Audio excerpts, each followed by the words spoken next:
And what's good, everybody? Good morning and good afternoon, everybody. Right back in here to Behind the Arc Basketball as we got great slate college hoops games going down today. And the first one here for the Big East battle. The UConn Huskies on the road here at Omaha taking on the Creighton Bluejays. What should be a great game between both of these teams going on here for the first game today out of a triple header. Two Big East games. UConn, Creighton, Providence, Villanova, then closing it up later today with LSU versus Kentucky. So great streams, hopefully, planned for today in this one. Let's see who we got on the stream here. We got Roger here. Welcome back onto the chat here. Raven as well. But Big Ben out here once again. Will and Spades and Sports Expert looking for that dub today for the Buckeyes in that one. Big Ben going to take UConn. +9 on the line, it looks like, for this one. UConn by 6 for Raven. For that prediction, Mario and Louise, welcome, guys, onto the channel once again. So, great game of basketball going down here today. UConn, they met up against Creighton back a month ago in December. Came off of 17 days. They did not play a game due to a pause by UConn, and they almost won that game. Went into overtime. Creighton able to pull out the W, though. The final score, and that one's 76-74. It's going to be a little bit tougher, though, for UConn in this game. James Bouknight dropped down 40 points in the last meeting at UConn. This time around, though, no James Bouknight for this game, as he underwent elbow surgery. He is out indefinitely, so that's a big crusher right there. UConn's defense is going to have to be heavily reliant in this game, as they get the top defense guarding the perimeter in the Big East, as well as the top defense as far as scoring so far against them this season inside the conference for UConn. And two players have stepped up here for the Huskies as of late. Tyrese Martin, a transfer from URI, and also Tyler Polley for UConn, and plays for Bouknight now since he has been out. What's good, Vaughn? Welcome to the stream. Imar's going to take LSU tonight. Same with me. I'm going to take LSU by a bunch tonight in that game. What's good, Jose? Welcome on board, man. He's just going to eat breakfast right now. Just woke up. Glad to have you in the stream. Will Virginia Tech beat Syracuse? I'm going to say yes there. I think Virginia Tech's going to continue. They'll beat Syracuse. We had tons of upsets, though, in these college basketball games throughout today. Syracuse is trying to make the bracket, so that they're also at home as well. So that's a big game for Syracuse if they want to get back to 500 in the ACC later today. Houston taking on Temple as well on the top of the hour, same as Kansas versus Oklahoma. So, guys, we'll update you with that. Baylor, Oklahoma State to win. I will take Baylor in that one, but very tight game between those two teams. Oklahoma State's coming off after a pause. So it's the first game back for Oklahoma State after a pause. If Oklahoma State had played games up to that point, I may have taken Oklahoma State there for the shot, considering how many upsets we've had, but not going to do that just yet, though. I'm going to take Baylor, but a very tight victory. I think Baylor's going to win by single digits in that game today. What's good, Bill? Welcome to the stream, man. He has Kansas today, Creighton, and Arkansas so far for his predictions for today. Auburn also taking on South Carolina right now. So a lot of great games to start off the 12 o'clock hour. We'll keep you guys posted with the scores and updates throughout today's games.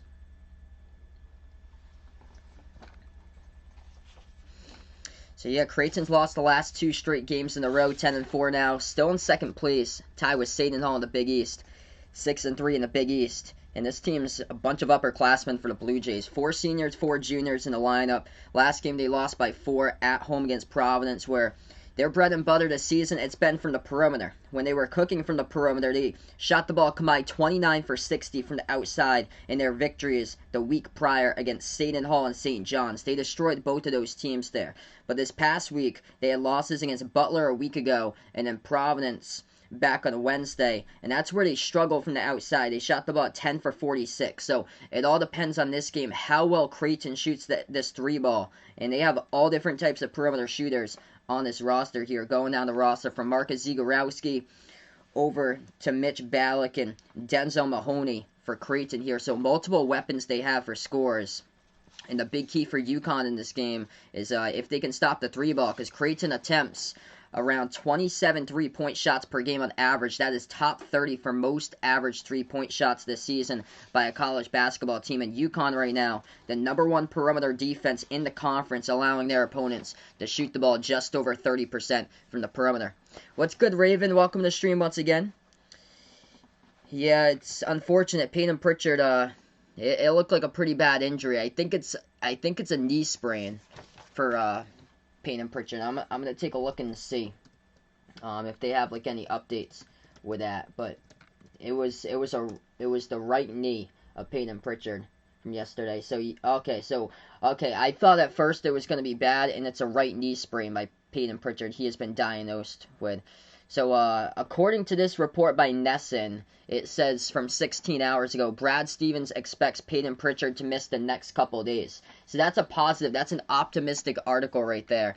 Just based on the title about Peyton Pritchard going to miss the next couple of days, and it's not like weeks or months. That's the positive there, so that's great.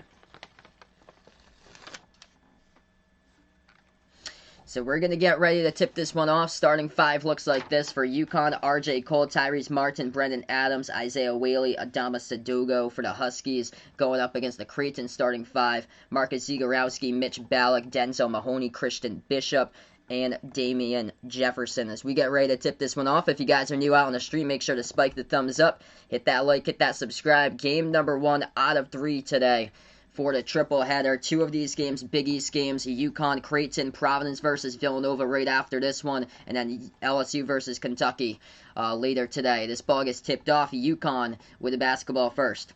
Huskies in the dark blue uniforms, white numbers, white letters, and Creighton going in the white jerseys for this one with the blue letters and numbers. They have it around the perimeter for UConn. First possession, top of the key, R.J. Cole to transfer from Howard. Back outside, Sanogo, the freshman. Dribbles, and he gets called for the travel there. So, quick turnover by UConn. Not the way they wanted to start off this game, and Creighton will get the ball 20 seconds into it. What's good, Darren? Welcome to the stream, man. He's taking UConn first half, full game money line, and first half spread. So, this is the biggest game of the day right here. I think UConn has the chance to keep this one close for today. They lost by 2 a month ago, but they're going to have to do it without their star James Bouknight today. Their defense will have to keep them in this game. Creighton, first possession, dribbles to the left elbow. Mahoney moves it back over to the left wing, and they'll take a 3 off the mark by Zegarowski. Rebound UConn. Huskies with a possession, second possession of the game. Brendan Adams back out to the top here to Whaley. Hands it off to Cole. Cole outside over to the right wing to Martin. Feeds it over right baseline to Whaley, and he bounce passes it. Almost goes to the backcourt. Lucky they're able to pick it up, though. 13 on the shot clock. Drives inside Martin. Dish underneath it. Gets tipped and deflected and stolen away by Creighton in the key. Mahoney gets the steal. Here goes the Blue Jays now as they'll take it past half court. Zegarowski, right baseline, moves it over to the right corner. Into the hands of Damian Jefferson, and he double dribbles with the basketball, so turnover. So 2 turnovers so far in this game. One by UConn off a travel, one by a double dribble by Creighton, and over a minute through, still scoreless. UConn, third possession of the game. Top of the key, R.J. Cole. They move it over to the right wing. Back outside to the top. They'll take a 3 by UConn. The ball gets stuck. Wedgie in between the backboard and the rim, off of a 3-point shot at the top of the key. Awkward spot right there that you shoot the ball straight away from the top, and Whaley's 3 got stuck as a wedgie, and the possession arrow go Creighton. Wow, you don't see that often right there, especially from where he shot the ball, just at the top of the key. 18:20 left to go. Creighton with the ball at the top here. Jefferson moves it back out to the right wing. Missed the 3 there by Denzel Mahoney. Rebound back over to UConn. Huskies have it now. Tyrese Martin goes inside, puts it up and in. Good for 2. Off the pro hop, off the backboard. That's good. And finally, the first bucket of the game. Creighton passes left corner. Ball deflected out of bounds. Last touch by the Blue Jays out of bounds. It's going to be Huskies basketball with 18 minutes left to go. UConn playing hungry so far in this game. Their defense, that's going to have to be huge today if they want to pull off the upset in this one. And they are short-handed without their leading scorer, Bouknight. Hey, what's good, Jagan? Welcome to the stream here. Interesting matchup for sure. UConn went up or down in the ranking. They're at number 23 right now, so they last week they were at 25, so they went up 2 spots this week, but they did lose to St. John's on Monday, so they're most likely going to go down. And they were getting knocked out of the top 25 with a loss here. Pass inside. UConn going to throw down the jam. But they will say turnover by Sonogo, so they're not going to count the bucket. That's the 3rd turnover by UConn. This game's been just really sloppy so far, right from the get-go. 17:30 left to go. Creighton has it. They're still scoreless. Zegorowski moves it over to the right wing perimeter. Damian Jefferson dribbles right baseline. Feeds it over to the right elbow to Bishop. Bishop turnaround, and that will be a UConn fall picked up by the freshman Sonogo.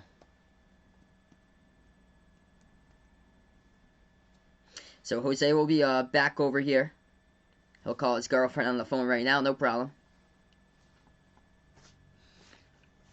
Inbound coming up by Creighton underneath, 17-18 left to go. First half, really just low-scoring game straight from the start here, combining for 7 total turnovers so far. Creighton inbounds around the perimeter. Now they dribble inside, back outside. They'll take an open 3. Before that, another UConn foul picked up. This time by Josh Carlton, number 25. Oh yeah, awesome that UConn, when they came back into the Big East, when it was announced summer 2019. Oh, it was great, man. Able to glad to see for them that the travel time's able to get cut like way less. It makes a ton more sense than playing in the American, and it helps them out a ton more to fill the stands in for the future for UConn. And it brings back the old PC UConn rivalries. Pro Hop, that one's good by Creighton. Tie game up at 2. So they're able to get a layup. 16:50 left to go. UConn now with a basketball off a double team here. Swings it over to the left wing to Cole. Feeds it inside left baseline. Whaley backs his way. He'll go inside. Missed it. Defensive rebound by Creighton. There's another whistle though. And a foul picked up. And this time it's going to be a Creighton personal foul in the court. This time picked up by Damian Jefferson. Who do they want to win in this one? I'll go UConn here since UConn's only an hour away from me. I predict though that Creighton will win this. I feel like Creighton's due for the W, but I think it's going to be close. My prediction, I got Creighton 68-64. So I got Creighton by 4. So they've lost the last 2 straight. UConn with the ball. And UConn short-handed without their top player. Tyrese Martin takes the 3. That's an air ball. Oh, great awareness right there by UConn, though. Josh Carlton spikes it off a Creighton defender, goes out of bounds, and the ball go right back over to UConn. What teams will come up to the top 25 next week? Florida State, that's a definite, and they should be able to come up, should be able to beat Clemson today as well. I'm going to take a look at that line right there. There's a couple interesting games that I feel like that teams are going to pull off upsets. UCLA might drop. If they lose to Stanford today, there's some of these teams might drop. UConn lost to St. John's, that's the thing. So right now it's just I feel like Oklahoma State and Florida State, the teams that want to be in the top 25. You got to give Boise State credit though. They need to be in the top 25. 3-point shot. UConn missed it. Offensive rebound. Able to get it and put it up and in. That's good for 2 by the Huskies by Josh Carlton. 4-2 to score. 16 minutes approaching the mark left to go. Creighton takes a 3. Another one rattles out, and their 3 is just not hitting in this game. Rebound UConn now with 16 minutes left. Hey, what's good, Ethan? Welcome to the stream. My day's been pretty good so far. Martin passes inside. Sloppy game with a bunch of turnovers, and that time a travel by UConn in the post. So clock stops again with 15:53. Do I think UConn will stay in the AP poll? If they win today against Creighton, they might have a chance. They did lose against St. John's, so that will put them at 1-1. So they might have the chance. They'd be around where they are. So if they win this game today, they'd be around like where they are, 23, 24, 25. But if they do lose this game today, they're dropping out. Florida State, 6.5-point favorites on the line today. I think Florida State's going to do some damage and crush Clemson in that one, I think. Florida State's playing on an unreal clip right now. They have turned the corner. So just a really low-scoring game right off the bat, 4-2 to score.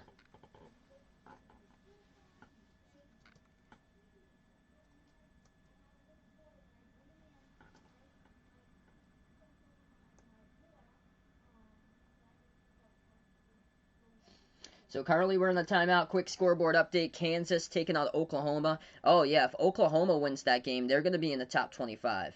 If they win that, I feel like. So Oklahoma taking on Kansas. Kansas by 1 right now, 16-15 to score. Houston up against Temple, 15-5. No surprise there. Houston was supposed to take on Cincinnati. Cincinnati's gone on a pause now.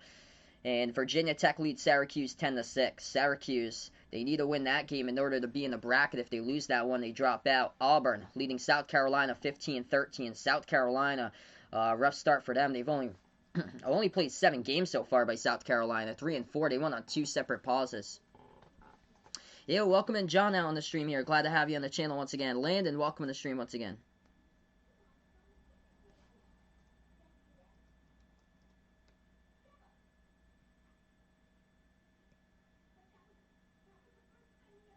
So let's see here, top 25. See, Colorado didn't do themselves any favors. They lost against Washington earlier this week. So the teams just outside the top 25 receiving votes, they haven't done themselves favors this week. Louisville lost against Florida State. Colorado lost against Washington, so they're not going to be in. That's a guarantee. Oklahoma State, they can get in with a win today against Baylor, which that'll be huge, or at least keeping it close against Baylor might receive them some recognition to be in there. Florida State, that's a definite. So Florida State is going to be in the top 25 next week, especially if they beat Clemson. They'll swap positions basically. After that, I think Boise State. I think Boise State's going to be in the top 25.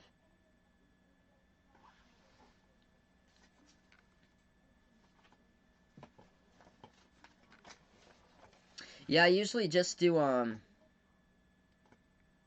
as like a text document for like the teams and stuff like that. I usually don't do the pictures because that goes like downloading pictures and then you'd have to like insert them in or so, like separate pictures.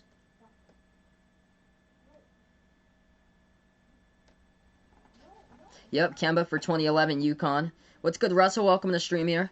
Minnesota is undefeated on their home court, so they just play really good at home. And they were just able to take Michigan out of the game, and Michigan's shots just could not fall that game last week.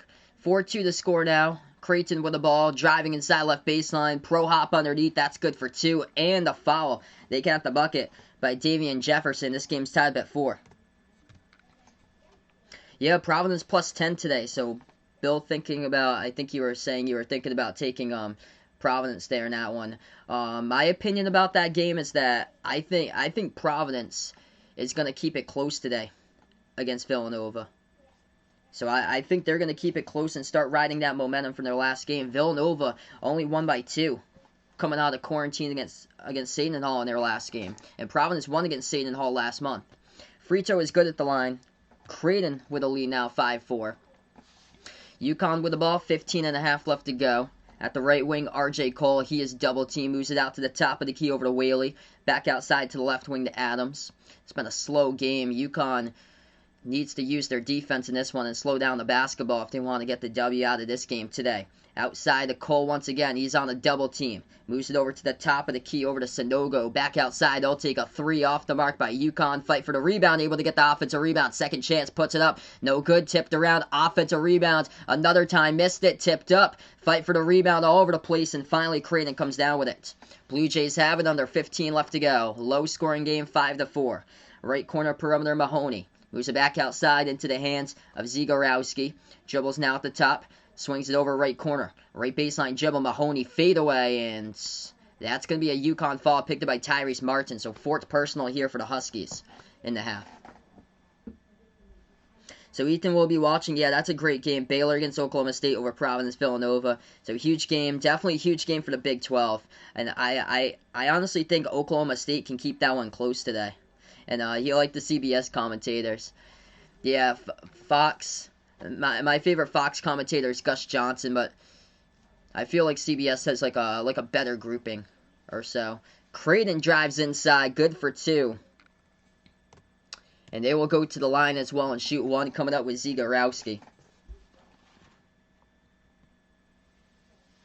Yeah, I agree there. So Ethan puts out only good ones Gus Johnson, because he used to be part of CBS calling March Madness and NFL games. around a decade ago. Free throw is good, but now it's just entirely different. 14.5 left to go. UConn ball.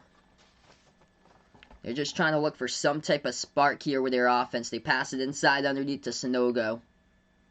They have it at the right baseline. Moves it back out. They'll take a 3. Overshoots the rim. Tapped out of bounds.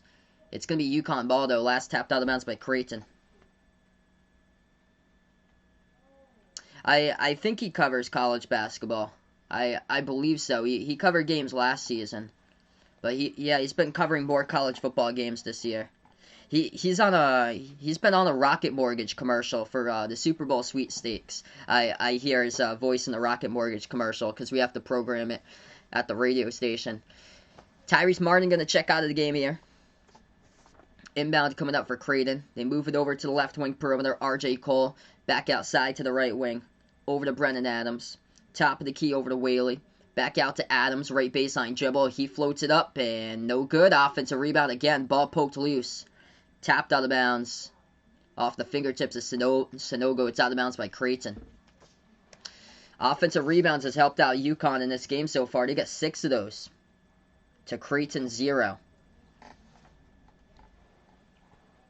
UConn will get the inbound. Moves it over underneath to the cut by Sanogo. Gets blocked right there, though, by Creighton. By Kalkbrenner, the freshman 7-footer. Creighton has it at the top. Sharif Mitchell moves it over to the left wing. Into the hands here of Ballack. Zagorowski. Mitchell to the right corner. Off the Zagorowski pass. Passes over to Mahoney. Missed the 3 off the mark. Rebound by UConn. Cole has it. He dribbles right baseline. Floats it up. And that will be a foul before the shot. Yeah, UConn's defense just trying to keep them right in this game. Hey, what's good, Rob? Welcome to the stream here. Can UConn win this game? I think it's going to be close, but I'm going to take Creighton in this one today. Creighton's lost the last 2 straight games. UConn without Bouknight, so I think it's going to be much tougher today without James Bouknight. He dropped down 40 the last game when they took him on. UConn with an inbound. Moves it outside to Cole. Almost turned it over. That ball almost hit the referee, too. Cole lobs it over to Sanogo. Guarded by Kalkbrenner. Backs his way into the post. Turnaround jumper. Freshman over freshman. Gutted a fall by Sanogo for 2. 2-point game. 8-6 with 13.5 left to go first half.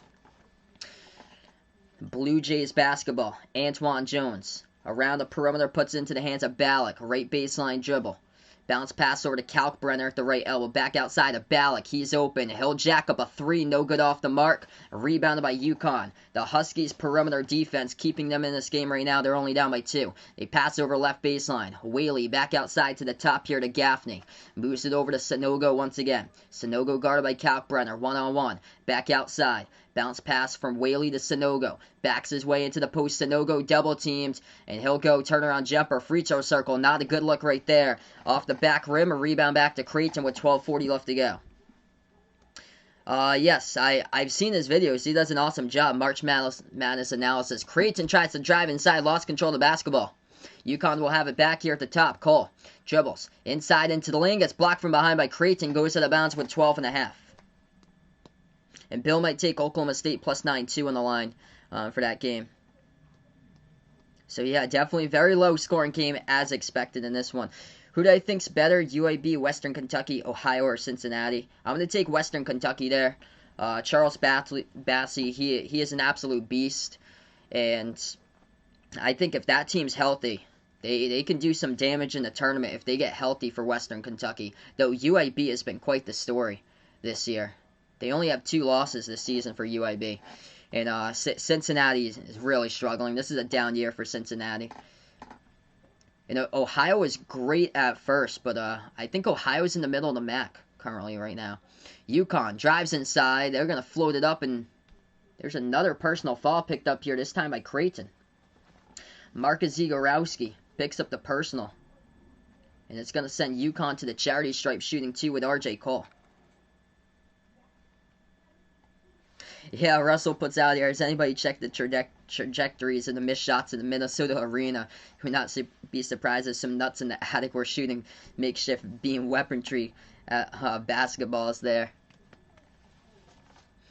Yeah, Michigan shots just couldn't fall. And Minnesota undefeated so far this year at home. First free throw good. 8-7 the score.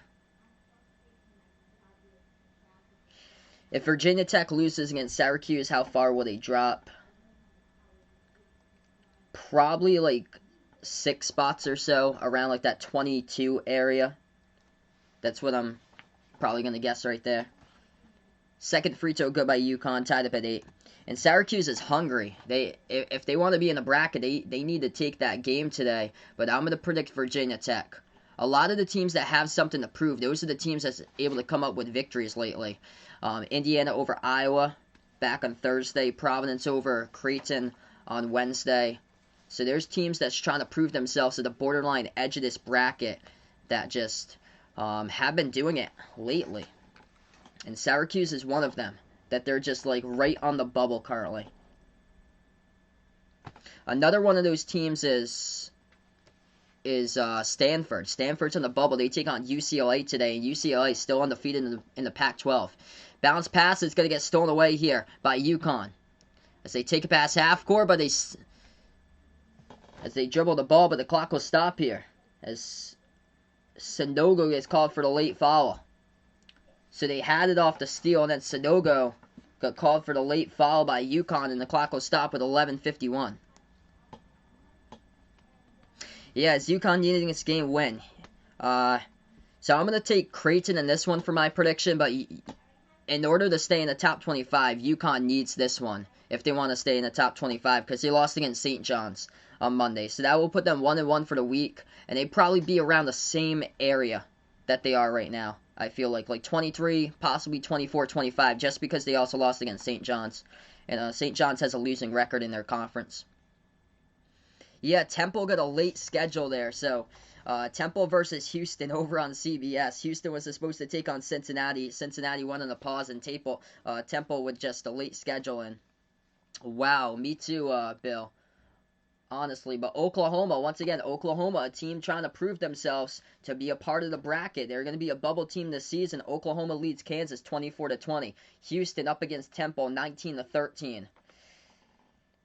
For Syracuse, trying to prove to them to the college basketball world that they need to get put in the bracket as well. Syracuse leading Virginia Tech 21-17. Auburn looking good with Sharif Cooper. They lead it over South Carolina 25-15. Yeah, Kansas, their bread and butter is the three-point shot. They're a tough team to predict for Kansas, because they're a small ball type of team for Kansas. And they rely heavily upon their three-point shot, and they're not really effective inside. Like underneath, they struggle a lot with anything like underneath the basket.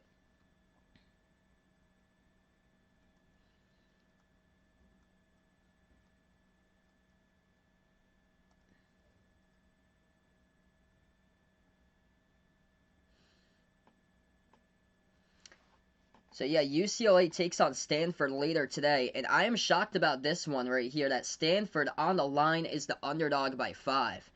Stanford's at home. They got a ton to prove in this game, and I honestly, if I had to predict this game, I'm gonna take Stanford in that one later today over UCLA. UCLA, they're undefeated, 8-0 in the Pac-12, 12-2 overall. But Stanford, they've been all over the place lately, and if they want to make themselves right into the tournament picture for Stanford, they're 5-point underdogs. They have the chance to prove themselves today against UCLA, who has played their last 2 games struggling. They barely got by Washington a week ago, and they barely were able to win their last game against California, too. So those are 2 teams at the very bottom of the Pac-12 that UCLA barely got by. And I think that Stanford can pull off that upset today in that game. So we get back to action, 8-8 the score here. Yeah, definitely. There's been surprise winners all over the map this season. And there's probably going to be some more upsets later today as well. And Ethan will be back here after halftime. No problem, man. Glad that you can stop him by, brother. 11:50 left to go. Inbound here for Creighton. They get the basketball. They move it over to the top of the key. Tie game, very low scoring at 8. Drives inside. Shot will get blocked out of bounds by UConn by Tyler Polley. And Creighton will have it back with 3 in the shot clock. If you guys are new in the stream, I cover college basketball games, also NBA games here on Behind the Arc Basketball. Make sure to spike the thumbs up, hit that like, hit that subscribe. Right after this one, got a good one hopefully in store. Providence at Villanova, and then later today is that the majority decided Kentucky versus LSU, which I'm going to take LSU by a bunch in that game. It was either between Kentucky versus LSU or UCLA versus Stanford, which the early vote, when it came out the first hour, that was, I think, UCLA versus Stanford after like the first 20 votes, and then after that it completely switched, and Kentucky versus LSU, the majority wanted that one, which I feel like LSU is going to blow Kentucky out today. 8-8 the score, 11:43 left to go. Inbound coming up underneath in just a moment. Or actually, no, it's UConn 7th. So it's UConn 7th personal there, so the refs are discussing that one. It was a foul picked up on UConn. It's going to send Creighton here in a bonus for the first time today at the charity stripe. First free throw is good. Hey, good morning, Jack. Welcome to the stream once again, man. Second free throw by Creighton coming up at the line. UConn struggling from the floor. They've only made their last 1 out of 9 shot attempts here. And Creighton has yet to score a single bucket in the last almost 3 minutes here. So it was a technical foul assessed by Dan Hurley. So it was a late foul call, yeah. So the ball went out of bounds underneath. And it was a late technical foul call assessed to UConn's bench by Dan Hurley. The refs say, wow. 11:43 left to go. Inbound here by Creighton. They pass it underneath. Once again, the ball tapped out of bounds by UConn. And the clock will stop with 11:41. Oklahoma leading Kansas 27-20. Wow. So Oklahoma trying to prove themselves today right on the bubble of the bracket, and that will go far if they want to make it into March Madness. So Oklahoma at home leading Kansas by 7. First free throw good at the line by Creighton. This has been a grind of a game so far. Hey, what's good, Ant? Welcome to the stream, man. Hope all's going well. ICA 38, welcome to the stream here. He needs UConn in this game by +8. I think UConn has the chance to keep it close in this one. My prediction, I'm going to take Creighton 68-64 was my prediction in the pregame. 11-8 the score. UConn just has yet to hit a shot, though, from the floor. They have it around the perimeter. Quick foul call by Creighton picked up. And the clock will stop at 11:30. Both of these teams have yet to hit a 3, combining for 0 for 5 from the perimeter. 0 for 5 by Creighton, 0 for 5 by UConn right now. And UConn has been helped in this game because of the offensive rebounds. They got 9 offensive rebounds to 1 by Creighton. Huskies have it at the top. Sanogo, he has been the one that's been the go-to for offensive rebounds today. Passing it inside, into the post. Whaley puts it up, no good, rattled out, tipped out of bounds again. Last touch by Tyrese Martin at the baseline for UConn, and Creighton will have it back. Yeah, college basketball is some of the most unfair matchups ever made. Schools 50 times the size of another. It's nice to finally see some even games. Oh, yeah, especially when they play like non-conference games, when Kansas played Washburn back in December. Yeah, Gonzaga takes on Pacific tonight, but I don't even think Pacific's that bad. I think they got crushed in their last game against Pepperdine, though. Turns the corner, Creighton travels with it. This game is just sloppy all over the place. 11 minutes left to go. UConn with the basketball. Nobody can score. Oh, boy. I remember there was a game from like 2 years ago. It was, I think, Clemson versus Virginia. It was involving North Carolina State in it. I think North Carolina State versus Clemson, I think, in the final score was something like 47-24. I think it was like 24-14 at halftime. That score is good by UConn. 11-10. Creighton takes a 3 from the right corner. Finally, somebody can hit a 3 today. Mitch Ballack from the right corner sinks it. 10:25 left to go. UConn 3-point shot. Not even close. Hit the rim short there by Gaffney. Rebound back over to Creighton. Bluejays at the left wing perimeter. Mitch Ballack back out to the top to Zagorowski. Feeds Ballack once again. Takes the 3. No good off the mark. Rebound by the Huskies.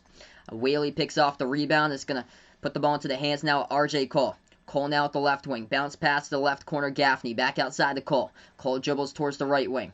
Cole handed off around the perimeter to Tyrese Martin. Martin back outside to Cole. Shot fake here as he dribbles spin move. Hands it off around the perimeter to Polly. Polly here with 10 on the shot clock. Deep 2, takes it. No good. A low percentage shot right there. Rebound goes right back over to the Blue Jays.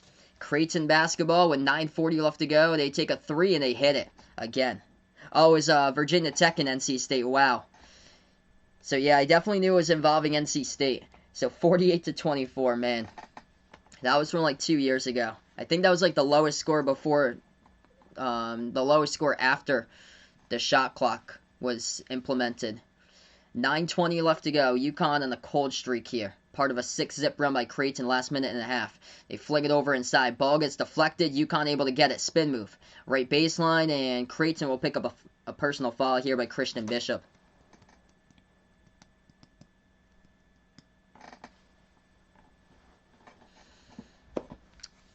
So right now, if you guys are just joining us in this game, grinded out type of low-scoring affair with a ton of missed shots and bricks all over the place. UConn 4 for 21 shooting, 19%. Creighton 5 for 12 from the floor, but they've turned it over 4 times. An inbound coming up by UConn underneath with 9:13 left to go. 10 points, and we're already through the first stage here this first half. UConn has the basketball. Top of the key, Gaffney. Dribbles at the right wing as he is guarded here by Zagorowski. Moves it over back to the left wing here, Brennan Adams. Passes over to the corner perimeter as UConn will take the 3 and they set it down, knocking down a triple. That's good. From the outside there by Jalen Gaffney. 4-point game. So finally, both of these teams finally able to find their 3-point shooter on the map. Pass underneath to Kalkbrenner, and the Huskies will pick up a foul with Adams. And the clock will stop with 8:45.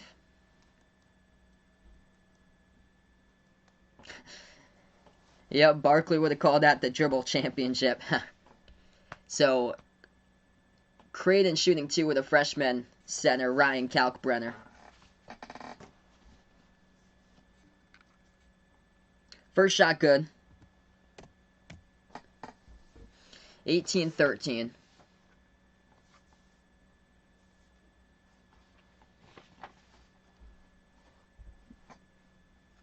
Second free throw coming up by Kalkbrenner, and no good. Rolled around the rim and out. Rebound by Tyrese Martin here for the Huskies. UConn will take it past half court with Brennan Adams. 8:35 left to go in a low-scoring game. By the way, Houston over on CBS destroying Temple right now, 35-15. Oklahoma leading Kansas under 4 minutes left to go first half, 29-23. UConn with the ball now, left baseline dribble. Pass into traffic, gets deflected, goes out of bounds once again. A lot of risky passes here, deflected out of bounds constantly in this game. And these possessions just aren't looking easy so far. Low-scoring game in this one. UConn will get the ball coming up on the inbound once again. Huskies to inbound. They move it over. Left baseline, Whaley hands it off to Gaffney. Gaffney at the free throw circle. Back outside, fadeaway 3. Polly. Off the mark, no good. Tipped up, rebound by the Blue Jays. Creighton will dribble past half court with Mahoney. Moves it over to Antoine Jones. He has it top of the key. Jones looks to pass it. Hands it off here to Ballack. Mitch Ballack with 8 minutes left to go. Dribbles towards the left wing double team. Ballack swings it over right corner. Catch and shoot 3 in the air. Got it. Big triple right there for Creighton. Denzel Mahoney from the outside. Third 3-point shot of the game here. It's 21-13. 7:45 left to go. If you guys are new on the stream here, spike the thumbs up, hit that like, hit that subscribe as I cover play-by-play basketball action. I'm behind your basketball. UConn feeds it underneath in the post, shot fake, moves it back out to the left corner. Tyrese Martin dribbles on a one-on-one, able to get past one defender. Oh, nice feed, but just couldn't finish right there. Should have been a layup. Offensive rebound, UConn puts it up again. That time, contact, no foul. The refs say play on, and the rebound goes right back over to Creighton. 7.5 left to go. Blue Jays ball. Mahoney shot fake at the right wing. Still has the basketball, guarded here by Whaley. Moves it over to the left wing perimeter to Antoine Jones. Jones passes back out to Denzel Mahoney. 13 on the shot clock. Passes over to Antoine Jones again. Feeds it inside left baseline. Backs his way. Kalkbrenner one-on-one. Turnaround over Whaley. Got it for 2. Largest lead by the Blue Jays, 23-13, and UConn just cannot score. Without James Bouknight, this offense is like a nails on chalkboard right now, trying to score here. And a timeout taken by Dan Hurley on the court. 6:51 left to go. Wow. Yeah, they've yet to score a single point in the last 2 minutes. They've had that scoring drought. Yeah, this is like the winter temperatures right now. Nice 23 and 13. So we go to a timeout. That's how it is outside of my house right now with a wind chill. We got a nice like 15-degree wind chill over here at this moment today. Today and tomorrow. Nice freezing cold. So we are on a timeout here, and the highest scorer currently for UConn only has 4 points. That is Tyrese Martin with only 4 points for the Huskies. It's just been a struggle. Brennan Adams, he is 0 for 5 shooting. Whaley is 0 for 4. It's just been a grind here. Huskies are 5 for 24 from the floor, 1 for 9 from the perimeter. For Creighton, they're 3 for 9 from the outside. Difference here is the 3-ball, able to hit down 3 3-point shots recently. They started out 0 for 5 from the outside for Creighton. Denzel Mahoney getting hot. The right corner is his spot. He's got 6 points. Leading scorer for the Blue Jays. 5 by Damian Jefferson. 5 by Marcus Zagorowski. And Mitch Ballack with a 3-point shot as he's got 3. On his timeout currently here, we take a look. Scoreboard updates for college hoops here. If you guys are new in the stream, make sure to spike the thumbs up. Hit that like. Hit that subscribe. 14 degrees out where Raven is. Feels like 6 degrees. Oh boy. That's chilly outside. Nice freezing wind gusts with a wind chill lowers the temperature because I think it's like 20. I think it's like 25, 28 out, like around that range right now, below 30. But you add in the wind chill factor, like 15, 20 mile per hour wind gusts. It's more like 15 with a wind chill. Oklahoma leading Kansas 29-26 to score. Minute 45 left to go before half. Houston looking good over Temple 34-15. Virginia Tech by 1 up against Syracuse 30-29. Auburn looking good up against South Carolina 38-30. And Toledo, top team out of the MAC right now, up against Kent State 33-30. That's a great matchup there with 2 top teams from the MAC. Toledo lost by 3 against Xavier back in November. Kent State lost in overtime against Virginia. So that's a great matchup there. Toledo leads by 3.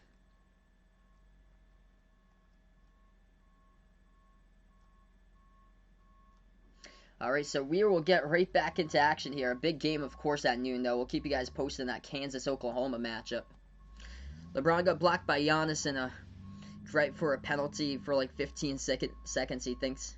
After he lost the ball, he made contact. It's not a foul anymore. Right here is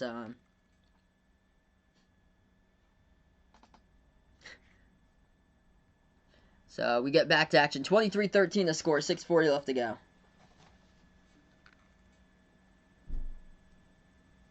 UConn moves it over into the key, and the ball gets stolen away. Turnovers just a plenty here in this game. Sloppy basketball. Creighton drives inside, and they get called for the offensive foul. So back-to-back turnovers. Wow.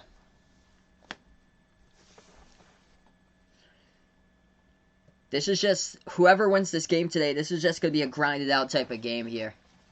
Like, all game long. UConn just needs to find the basket. Like, the basket's doing no favors for UConn, and they're taking a lot of low percentage shots. And they've had multiple opportunities. Christian Bishop here with 2 personal fouls now. 23-13. Without Book Knight, this team's really struggled to try to put anything together. RJ Cole. Out to the top of the key. Brennan Adams. Bounce pass over left elbow.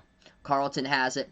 He'll go right-handed hook, and that's a low percentage shot right there. Off the back iron, no good. Rebound back to Creighton. What's good, Ian? Welcome to the stream, man. Another breakfast special right now. A low-scoring breakfast special currently here. UConn will pick up the personal to the drive, and the clock will stop with 6:08, as that's going to send Creighton into the double bonus for today. 10th personal foul by UConn. So double bonus time for Creighton by Antoine Jones. It's past noon. It's actually past noontime where I am, but it's a breakfast special out in the West Coast for West Coast viewers. It's 12:45 where I am right now. 9:45 Pacific time.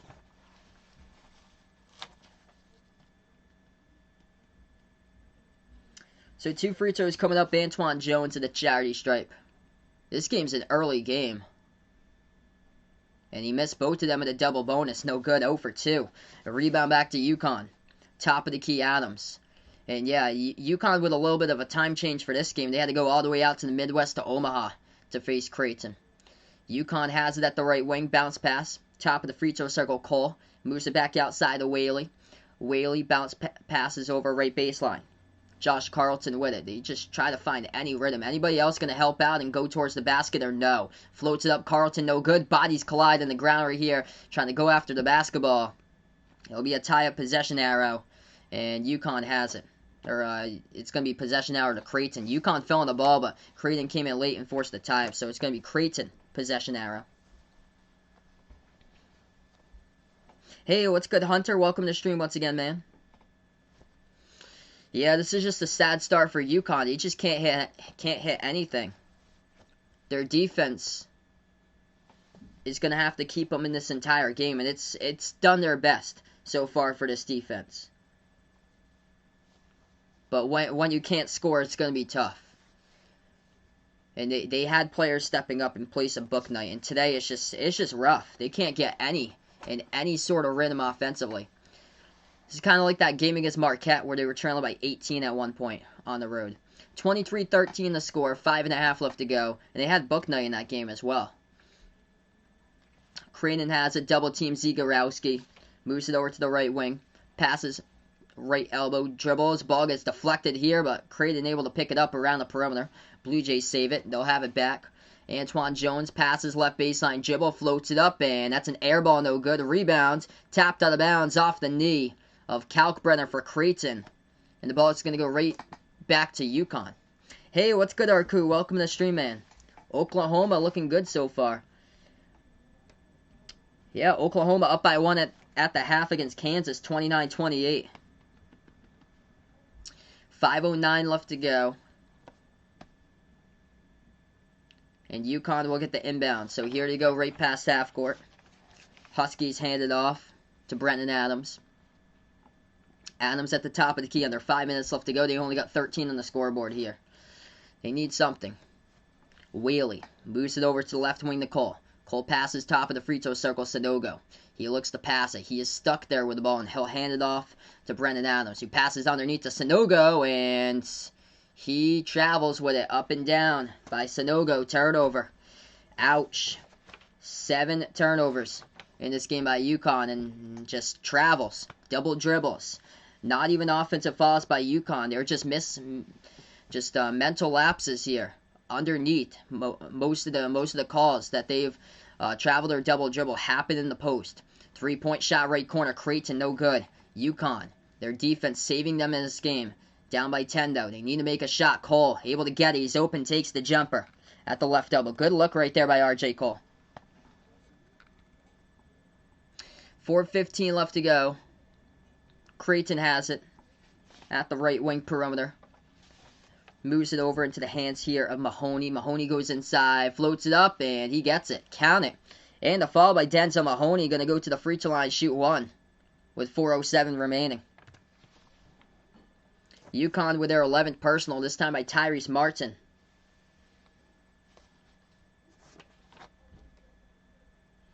Tyrese Martin so far in a little bit of foul trouble for him in this game. Tyrese Martin just picked up his 2nd personal.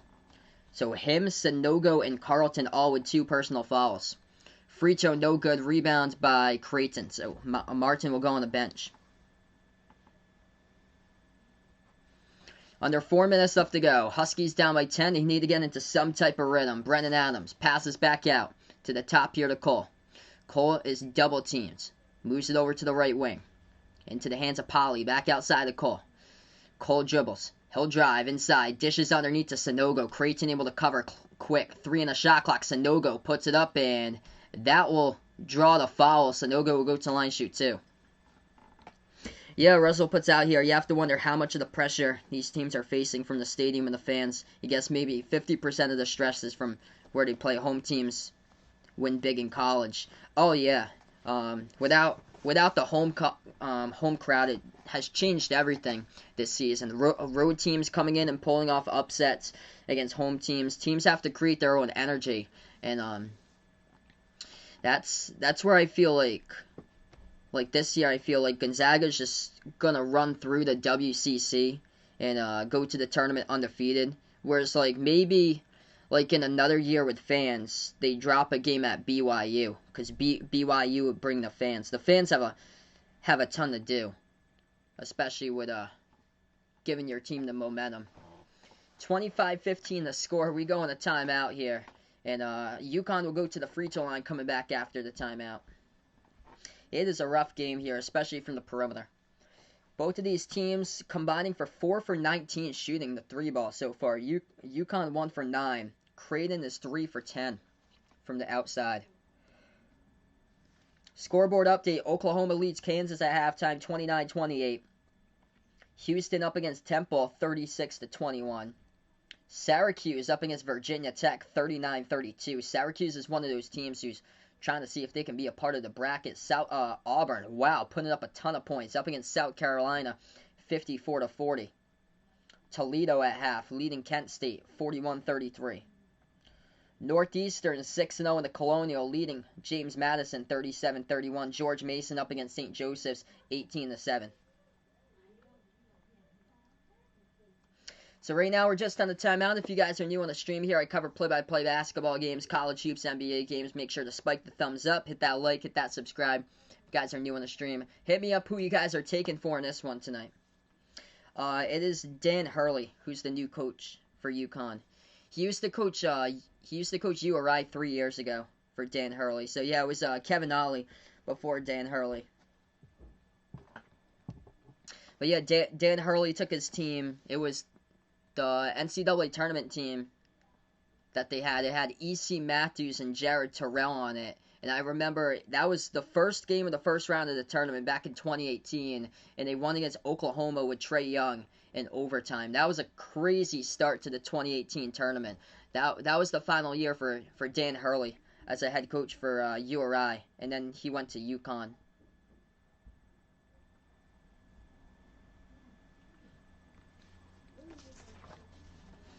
So 25-15 the score.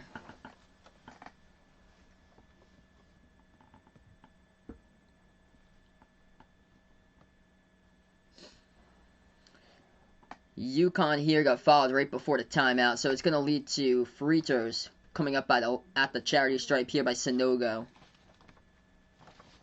Sanogo shooting 2. First one's good.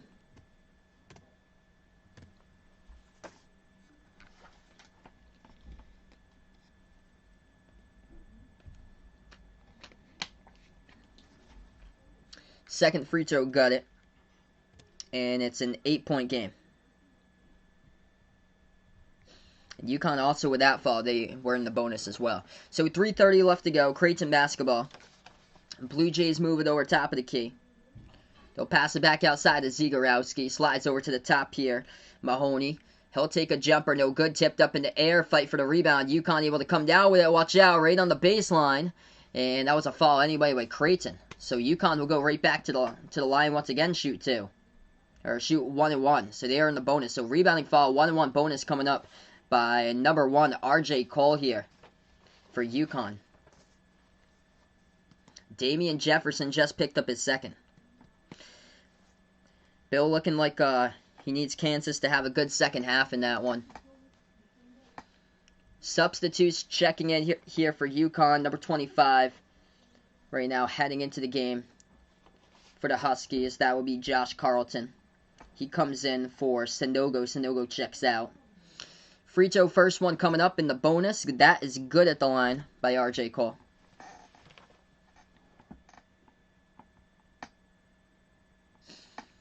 Second free throw coming up by Cole here for UConn.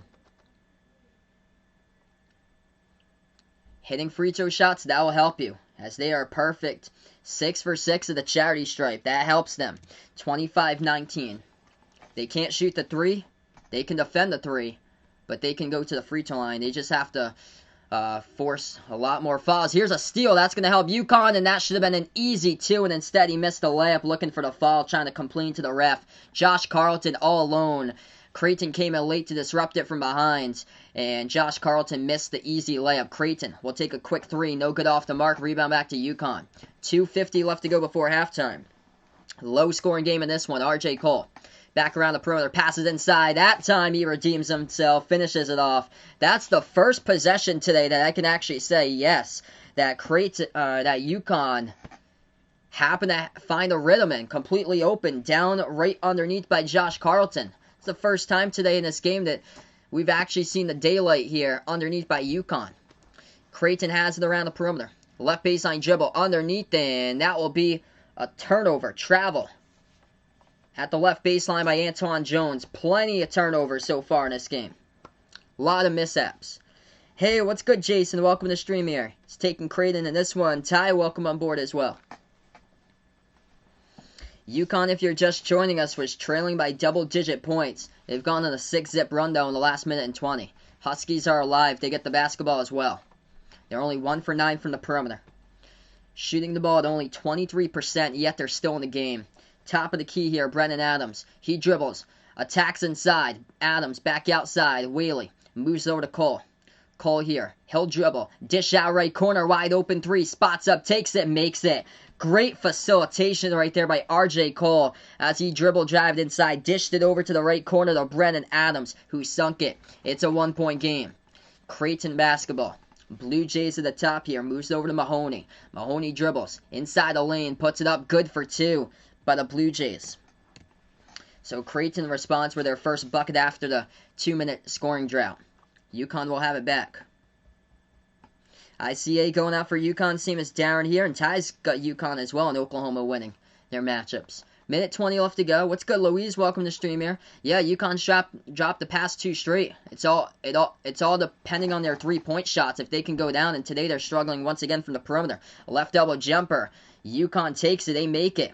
It's now a 1-point game. 1:09 left to go.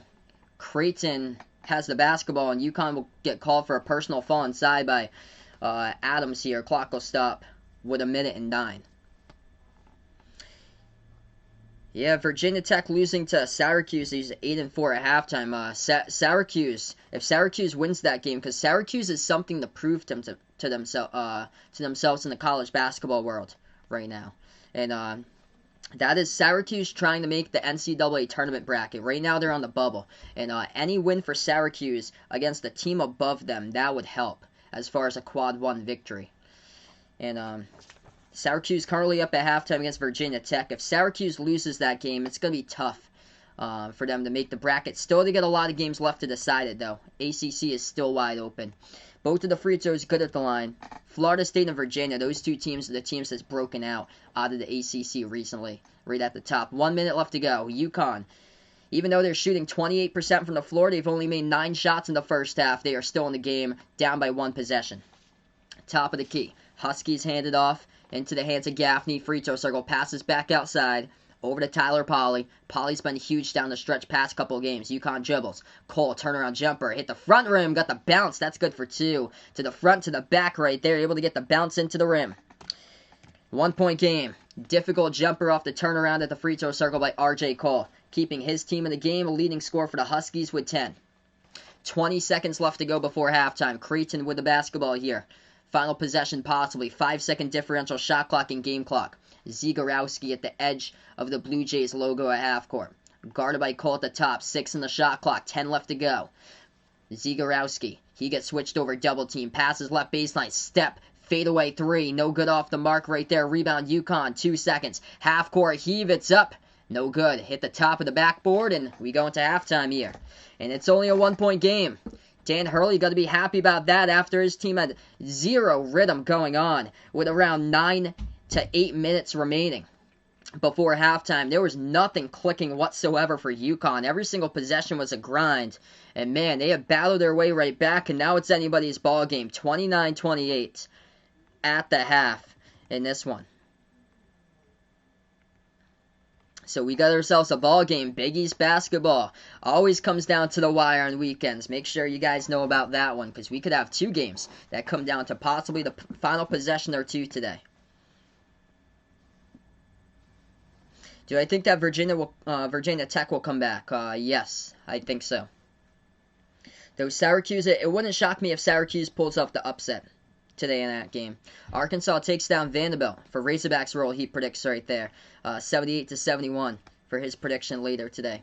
Why is Kentucky bad? It's just inexperience and just they didn't retain anybody. Retainment's been huge this season. The teams that's retained players, those are the teams that's like inside the rankings. A lot of those teams. Whereas newcomers and transfers, those teams are the ones that's been slipping down lately this season, and it's just been a lack of confidence for Kentucky. A lot of they're just not mature just yet. It's a whole different level between high school basketball and college basketball, and a lot of these recruits were high rated, and they just haven't been able to put it together this season. Hey, thanks so much, ICA. Really appreciate the man for finding my channel. So yeah, right now we're just at halftime. After this one, we got a great game hopefully going down in the next one. Providence taking on Villanova. If you guys didn't know, I'm a Providence fan, by the way. I'm from Massachusetts, not too far down the road from Providence. But hopefully Providence there will be able to keep their momentum going through their last game. Creighton. Creighton's three-ball struggling. When they won, it was the week prior. They lost a week ago against Butler and lost their last game on Wednesday against Providence. Big reason why for Creighton was because they shot the ball these past two games 10 for 46 from the outside. That's only 22% from three-point range. Today they're struggling as well, 3 for 12 from the outside for Creighton. So that's 25% right now for the Blue Jays. As for their two games previous to that, where they blew out Seton Hall, blew out St. John's, that's where Creighton was cooking from the outside. And they shot the ball combined 48% and went 29 for 60 from the perimeter. So it all depends on their three-point shots. And today, once again, UConn, their defense, keeping them in this game. They can lock down the perimeter, and that's what UConn's done once again. Only allowing 3 3-point shots in the first half to Creighton. UConn just can't hit a three themselves. They're 2 for 11. But right before halftime, the big play to help out UConn had to be R.J. Cole. He is keeping his team in the game. Leading scorer for the Huskies at half with 10 points. R.J. Cole, dribble drive, penetration inside. He kicked it out to the right corner.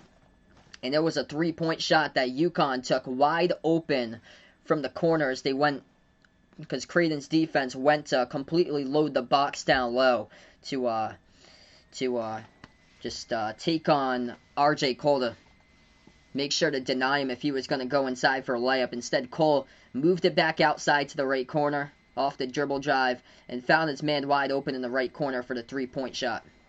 Hey, what's good, Ryan S? Welcome to the stream, man. He's liking Creighton in this one. 1-1 so far for Darren there. Yeah, Big Ben won't be mad if Virginia Tech loses. Syracuse is a pretty good team. It's also on the road at Syracuse. Also, scoreboard update, Kansas leading Oklahoma, started the second half 32-31, the score there with about 18 minutes remaining. Houston leading Temple, they just start off the second half 36-21, no surprise there. Houston looking really good this season. At halftime, Syracuse up against Virginia Tech 40-34. Auburn putting up a 57 spot on the board against South Carolina, 57-42. South Carolina has only played 7 games this season. This is their 8th game today. They've been on 2 different pauses for their team, and their head coach too. It's just unfortunate. They just are just so unlucky this season for South Carolina that their head coach Frank Martin, he happened to test positive not once but twice for Frank Martin. He tested positive in the spring, and he tested positive I think a couple of weeks ago. Yeah, Ty puts out here, Missouri has a tough game today against Tennessee. They might have the chance to bounce back and even the series up at 1-1.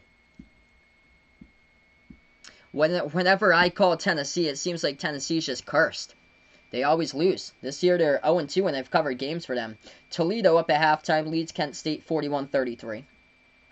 Games tipping off right now. Arkansas just tipped off against Vanderbilt. Quick 9-2 for the Hogs leading it. So Arkansas, they've had a lot of problems starting out games poor.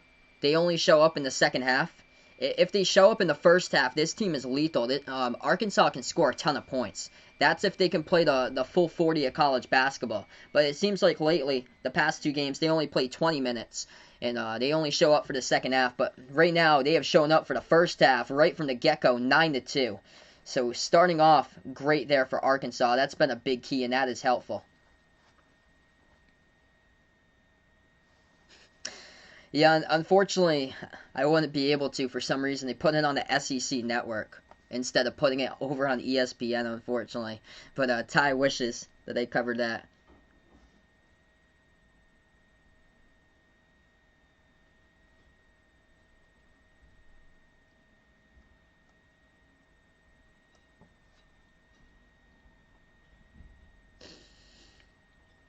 So yeah, just as for the Big East right now, my prediction to win the Big East would be Villanova right now, but it's just wide open. Who wants that number 2 spot? And UConn here trying to prove themselves that they're gonna see if they can move up. And we got a lot of games that just trying to sort out this conference.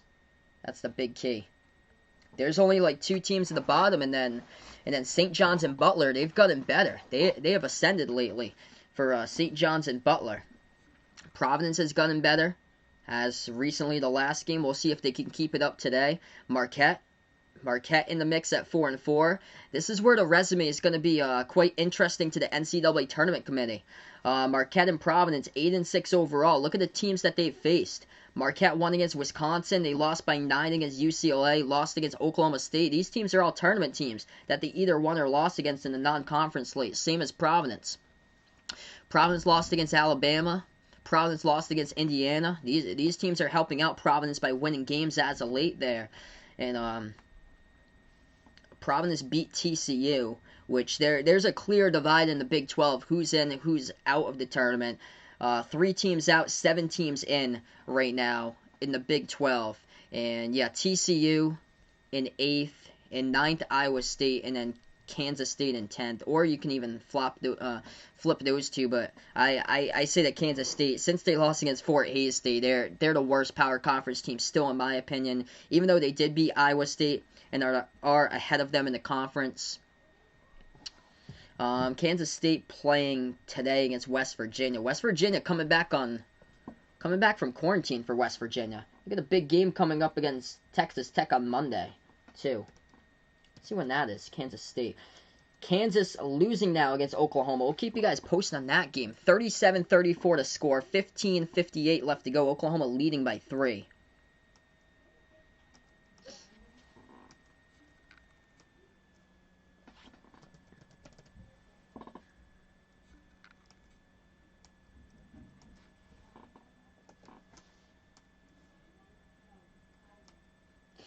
Yeah, Kansas State, West Virginia, that game tips off at 4 o'clock Eastern. I wouldn't say that's a trap game for West Virginia, but I don't expect West Virginia to lose against Kansas State. Even though there's been shockers lately, that would be a terrible resume loss there for West Virginia if they lose that game. Because West Virginia is coming back after a pause, and Kansas State's at home.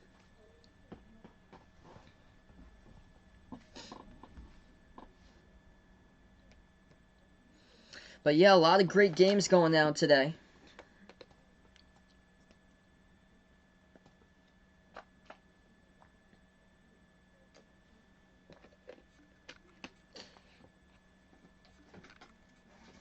After this one will be Providence versus Villanova, and then the majority actually voted for LSU versus Kentucky tonight. So that game will be at 6 o'clock. So I guess it was split. The voting results were 61-39 in favor of LSU versus Kentucky over UCLA versus Stanford.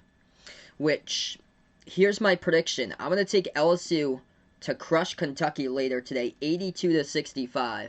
Whereas if I had predicted UCLA versus Stanford, I'm going to predict here Stanford in the upset later today over UCLA. UCLA 8-0 8-0 in the Pac-12, but their last 2 victories, they barely squeaked past Washington and California at the bottom of the conference. So, I'm going to go with Stanford with an upset there in that game later today.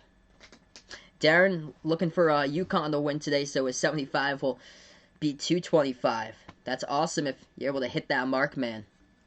if UConn's able to pull off the upset. They got a tough task in front of them today by book night, but they're hanging in this game. Big reason why is their defense. So it's huge for UConn. This defense has saved this team so far. There was a point that they were trailing by 10 points and just could not get in a rhythm. They were down 24-14 at one point, just could not score with less than 9 minutes left to go before halftime. Things just weren't looking their way. And then they were able to put Creighton in quite a bit of foul trouble right before halftime. And that's where UConn's cooking right now. Perfect 6 for 6 at the free throw line. Whereas Creighton is 8 for 13 at the free throw line. So Creighton's 61.5%, and UConn is perfect. 6 for 6, and also the rebounds helping here. UConn plus 14 on the glass, 26-12 at the end of the first half in this game. And the big reason why, offensive rebounds, leading the second chance points, and UConn's got 11 offensive rebounds. And the big recipient of those, Brennan Adams, Josh Carlton, both of those players. Adams with 3, Carlton with 2. Sanogo with a big rebound underneath. Same as Whaley and Martin in this game, as they've got 11 offensive rebounds in the first half alone. Already 7 rebounds by Brennan Adams. So it's the size of UConn's really helped against an inexperienced type of front court for Creighton, that they've been playing Kalkbrenner quite a bit, and he's a freshman. And Kalkbrenner, 7-footer, he's only got 2 rebounds in the first half. Hey, what's good? Welcome to the stream here, Vegas. Hope all is going well, man. Vegas jumps onto the stream here. You must be looking forward to my streaming schedule for today. UConn here in Providence right after this one. Yeah, if UConn can keep it close, Raven puts out, they might steal the game. They have the chance. They're trying to put themselves on put the college basketball world on notice with another upset here. All these Big East games are close, I feel like, for the weekends. Let's see here. What about the Dayton Flyers plus 200? Let's take a look at who they got in this one. Dayton Flyers basketball talks yet to check in today. Oh boy, VCU. Yeah, I think possibly Dayton could possibly pull off that upset there against VCU. VCU is a good team, but VCU, they've been inconsistent lately. They fell against Rhode Island. If Jalen Crutcher goes off in that game, I think the Flyers have a great chance to pull off the W if he can go off.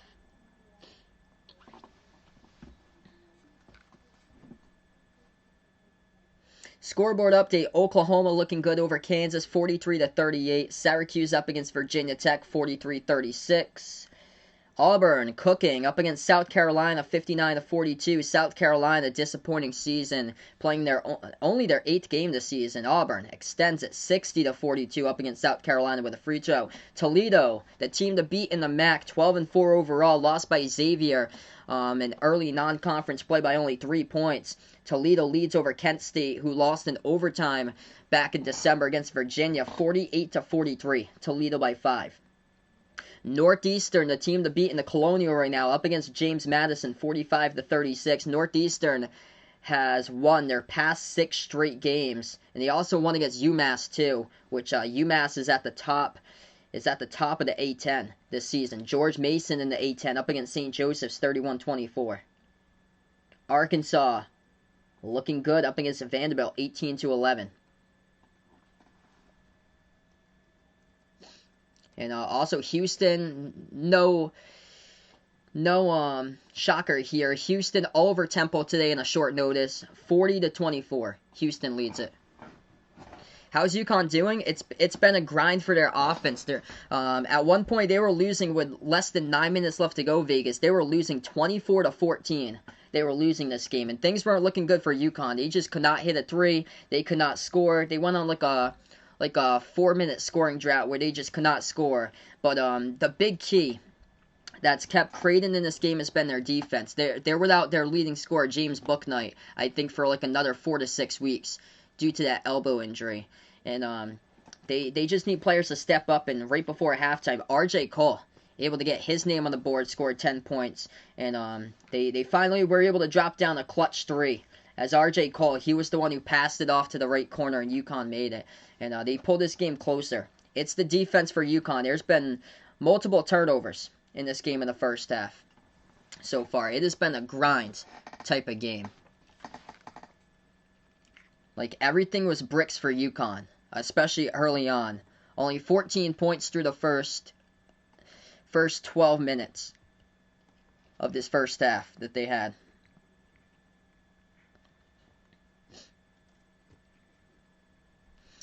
Yeah, Big Ben's looking for Virginia Tech to bounce back against Syracuse. As we welcome Vaughn back out onto the stream right now. So RJ Cole keeping his team right in this game today. And that's what UConn's had all season long without Book Knight in the lineup. Players stepping up, whether it's Tyler Polley, whether it's Tyrese Martin, who transferred from URI. These are key players here who have stepped up on the team. And today, so far, it's RJ Cole. And UConn perfect at the free throw line, 6 for 6. Whereas Creighton, they've missed 5 free throws. They're 8 for 13 at the charity stripe. So we're going to get right back here, second half into this one. If you guys are new on the stream, spike the thumbs up, hit that like, hit that subscribe. I cover play-by-play basketball games here on Behind the Arc Basketball. Big key for UConn, stopping the Creighton perimeter. Creighton only 3 for 12 from the outside. They are highly reliant upon those three-point shots. And today they've only knocked down 3 of those in the first half. We start off the second half. UConn with the basketball going left to right in the court. Huskies have it at the top. Moves over to RJ Cole. The name to watch out for, guarded by Zegorowski. Bounce pass right baseline to Martin. Martin has it. Moves it over to the top of the key. Whaley slides it over to Cole. Cole double team. Passes over left wing. Feeds it inside. Ball deflected out of bounds by Creighton, though, with 19:37 left to go. And the ball will go back to UConn with 8 in the shot clock. So UConn will get the inbound coming up underneath here. Huskies set to pass it off. They do. Moves it over to Tyrese Martin. Left corner perimeter. He's guarded by Ballack. Dribbles left baseline. Spin move. Martin puts it up. No good. There's contact, though, and a foul. Creighton picks up the personal by Mitch Ballack, and Tyrese Martin will go to the free throw line. Coming up and shooting 2 shots. So a chance to tie. Yep, Providence versus Villanova. We'll be back next game at 2:30. What's good, Bradley? Welcome to the stream, man. No problem, brother. Hope all is going well, and hopefully everything going well here with your grandmother out there. Glad to hear that you're spending some time with her, man. First free throw, good. 29 even. So if you're just joining us, UConn had just no momentum whatsoever in that first half. They were struggling. They were trailing at one point, 24-14. And they have come back. And now they take the lead here to start off the second half. 30-29 UConn. Tyrese Martin perfect 2 for 2. And they're perfect as a team for the Huskies. 8 for 8 at the charity stripe. Creighton now with the ball. Top of the key into the hands of Mahoney. Moves it over to the left wing into the hands of Ballack now. Ballack with 12 in the shot clock. Hands it off around the perimeter to Zegorowski. Feeds it over to Bishop. Bishop back outside left corner. Damian Jefferson. He backs his way. He'll go turnaround jumper. That one not even close at the front rim. Great defense by Sanogo, and the Huskies going to come over the board. UConn by 1. 18:55 left to go. At the right wing perimeter, Tyrese Martin guarded by Mahoney. Pass over to the top. Sanogo will move it out here as they drive with Brendan Adams. Back out to the top of the key, Whaley. Hands it off to Martin. Martin kicks it back out to Cole. Left corner, 3. Spots up, takes it. No good off the mark. Tipped up in the air. Fight for the rebound, and the Blue Jays going to come down with that one. Creighton with the ball with 18:30 left to go. They'll take it inside the lane. Drives, and that's a bucket for 2. Able to count it and a foul. So Creighton will go to the line and shoot 1 coming up. 31-30, they lead it. Dynamite, welcome to the stream here. Box score right now all updated here. Landon, welcome to the stream here. He's got an upset. He's got Providence today over Villanova. I'm going to take Providence as well. I think they're going to ride that momentum from their last game. Free throw is good. 32-30. No, it's not. It's not the third quarter. Second half for college basketball. So yeah, they go in halves for college basketball. So they only do 40 minutes, first half and second half. UConn has it, right wing perimeter. Bounce pass top of the free throw circle to RJ Cole. Cole moves it over. They'll take the jumper, and that's good. Tie game. Isaiah Whaley hits it right at the free throw circle. 32 even. Yeah, Marcus Zagorowski's from the North Shore. He's from Hamilton, Massachusetts. 32-32, part of the second half right now. We got 18 minutes left to go. UConn will pick up a personal foul underneath by Polly here, his second of the game.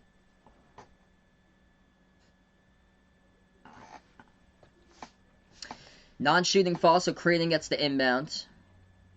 Blue Jays at the top. Moves it over to Mahoney. He'll take a three, and he hits it from the right wing. UConn's doing a pretty good job locking down the perimeter. Creighton 4 for 13 today from the outside. UConn, it's a struggle here to hit the three. Yeah, he should be Big East first team this season, I feel like, for Zagorowski. Top of the key. UConn moves it around the perimeter once again. Now they pass it inside Sanogo. Turnaround jumper. He takes it. No good. Air ball. Rebound goes to Creighton. Mitch Ballack will take it past half court. Passes underneath to Bishop. Bishop lost control. The ball gets stolen away by UConn. Here to go. On the transition. 3-on-2. Huskies floated up Sanogo. And now it'll be a travel. He turns it over. Oh, he had numbers too to cash that one in for a bucket. Turnover's been a problem today in this game. Quite a bit of travels and double dribbles by UConn. And Creighton too so far throughout that first half. 17 minutes remaining. Low scoring, grind it out type of matchup.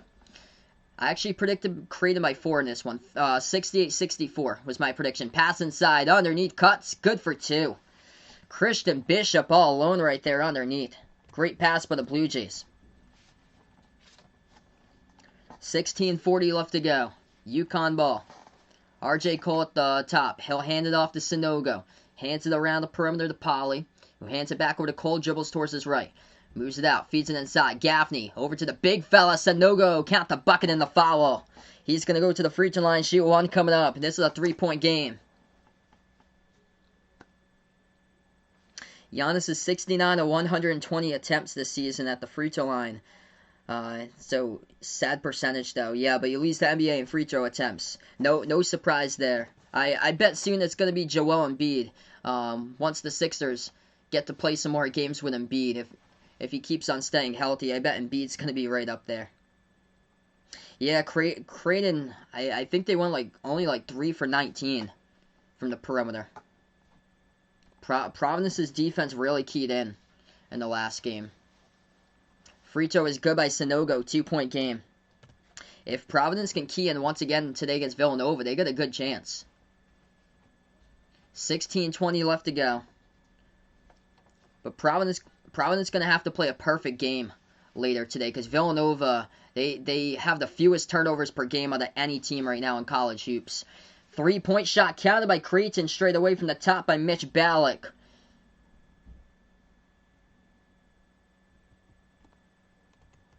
And there was a late whistle as well. They're going to call a foul by Polly there? Yeah, they're going to call a personal foul at the top by Polly. So count the 3-point shot and the foul. So Tyler Polly commits the personal. And it's going to be one free throw here by Mitch Ballack for Creighton. That's a big 3-point shot going down by the Blue Jays. Free throw is up and no good, off the mark. Tapped out of bounds, last touch by UConn. At the baseline by Tyrese Martin, going up for the rebound. So Creighton will have it back.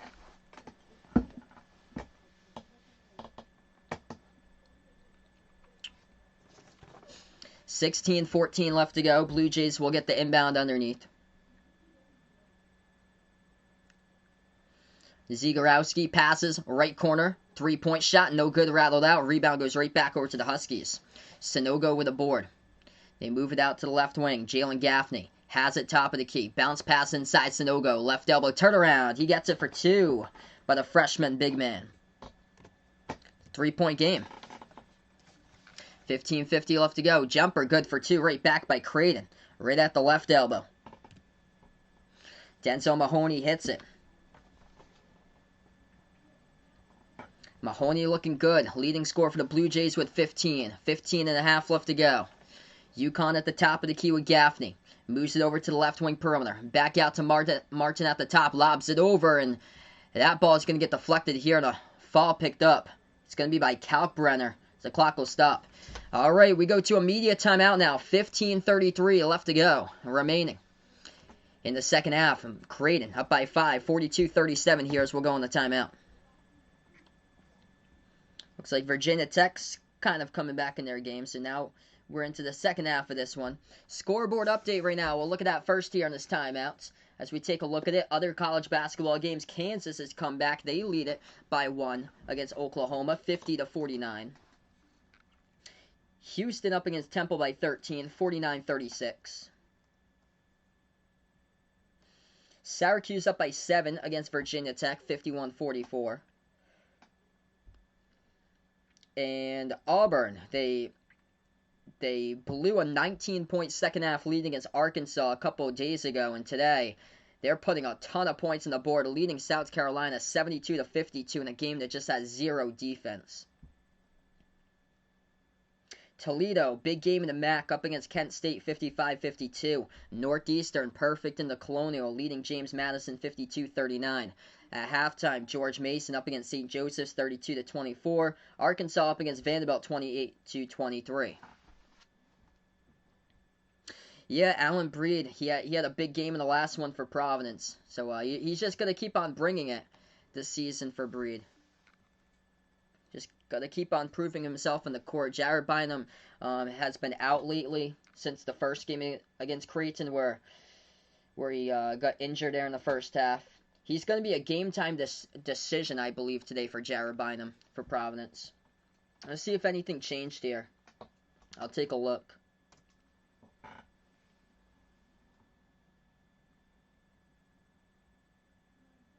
These Big East games all over the map, they've been close this season, so this game could potentially go down to the wire as well. What's good, Kevin? Welcome to the stream, man. Any scores surprising me in the scoreboard right now? I'm shocked about Kansas. I thought that they'd have a much better game today. They're in a tight one against Oklahoma. Syracuse against Virginia Tech. Syracuse is looking good, up by 9. Not really surprising me that much, though, because Syracuse is trying to prove themselves to make the bracket and trying to turn their team around. So it doesn't really surprise me that much there. I picked Virginia Tech, though, to win that one, but by a close margin. And Auburn blowing out South Carolina. I'm not really shocked about that. Auburn with Sharif Cooper, they're moving in the right direction for Auburn.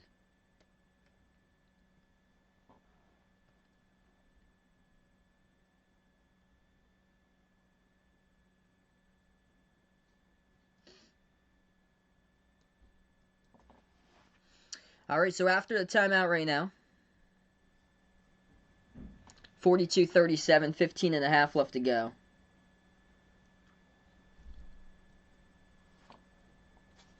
Right corner 3 wide open, and UConn takes it. They make it. Right after the timeout, big triple going down by Isaiah Whaley. It's a 2-point game with 15:20 left remaining. Creighton now with the basketball, top of the key. Kalkbrenner guarded by Sanogo. It's been a matchup to watch out for the freshman today. They move it over inside. Kalkbrenner has it. Backs his way, guarded by Sanogo. Puts it up and got it for 2. Landon's got another upset. Baylor losing to Oklahoma State. I think Oklahoma State has the chance to make that a close game as well. I'm going to take Baylor, though, in that game. Because Oklahoma State's coming back from quarantine. That's the only thing. But maybe add an advantage for them, possibly, though, because they had the whole week to game plan, though. But they've been on a pause, though. Floats it up, no good. By UConn, rebound back to Creighton here with 14 and a half remaining. They'll take a 3-point shot. No good. Hit the front rim by Ballack. Rebound goes back over to the Huskies. UConn at the top here. Gaffney dribbles. So he had separation at the top of the key. Instead, moves it back over to Whaley. Whaley's pass deflected. And the refs will blow the whistle and a foul picked up by Kalkbrenner here from behind as he was guarded by, or Kalkbrenner was guarding Sanogo. So clock will stop with 14:25.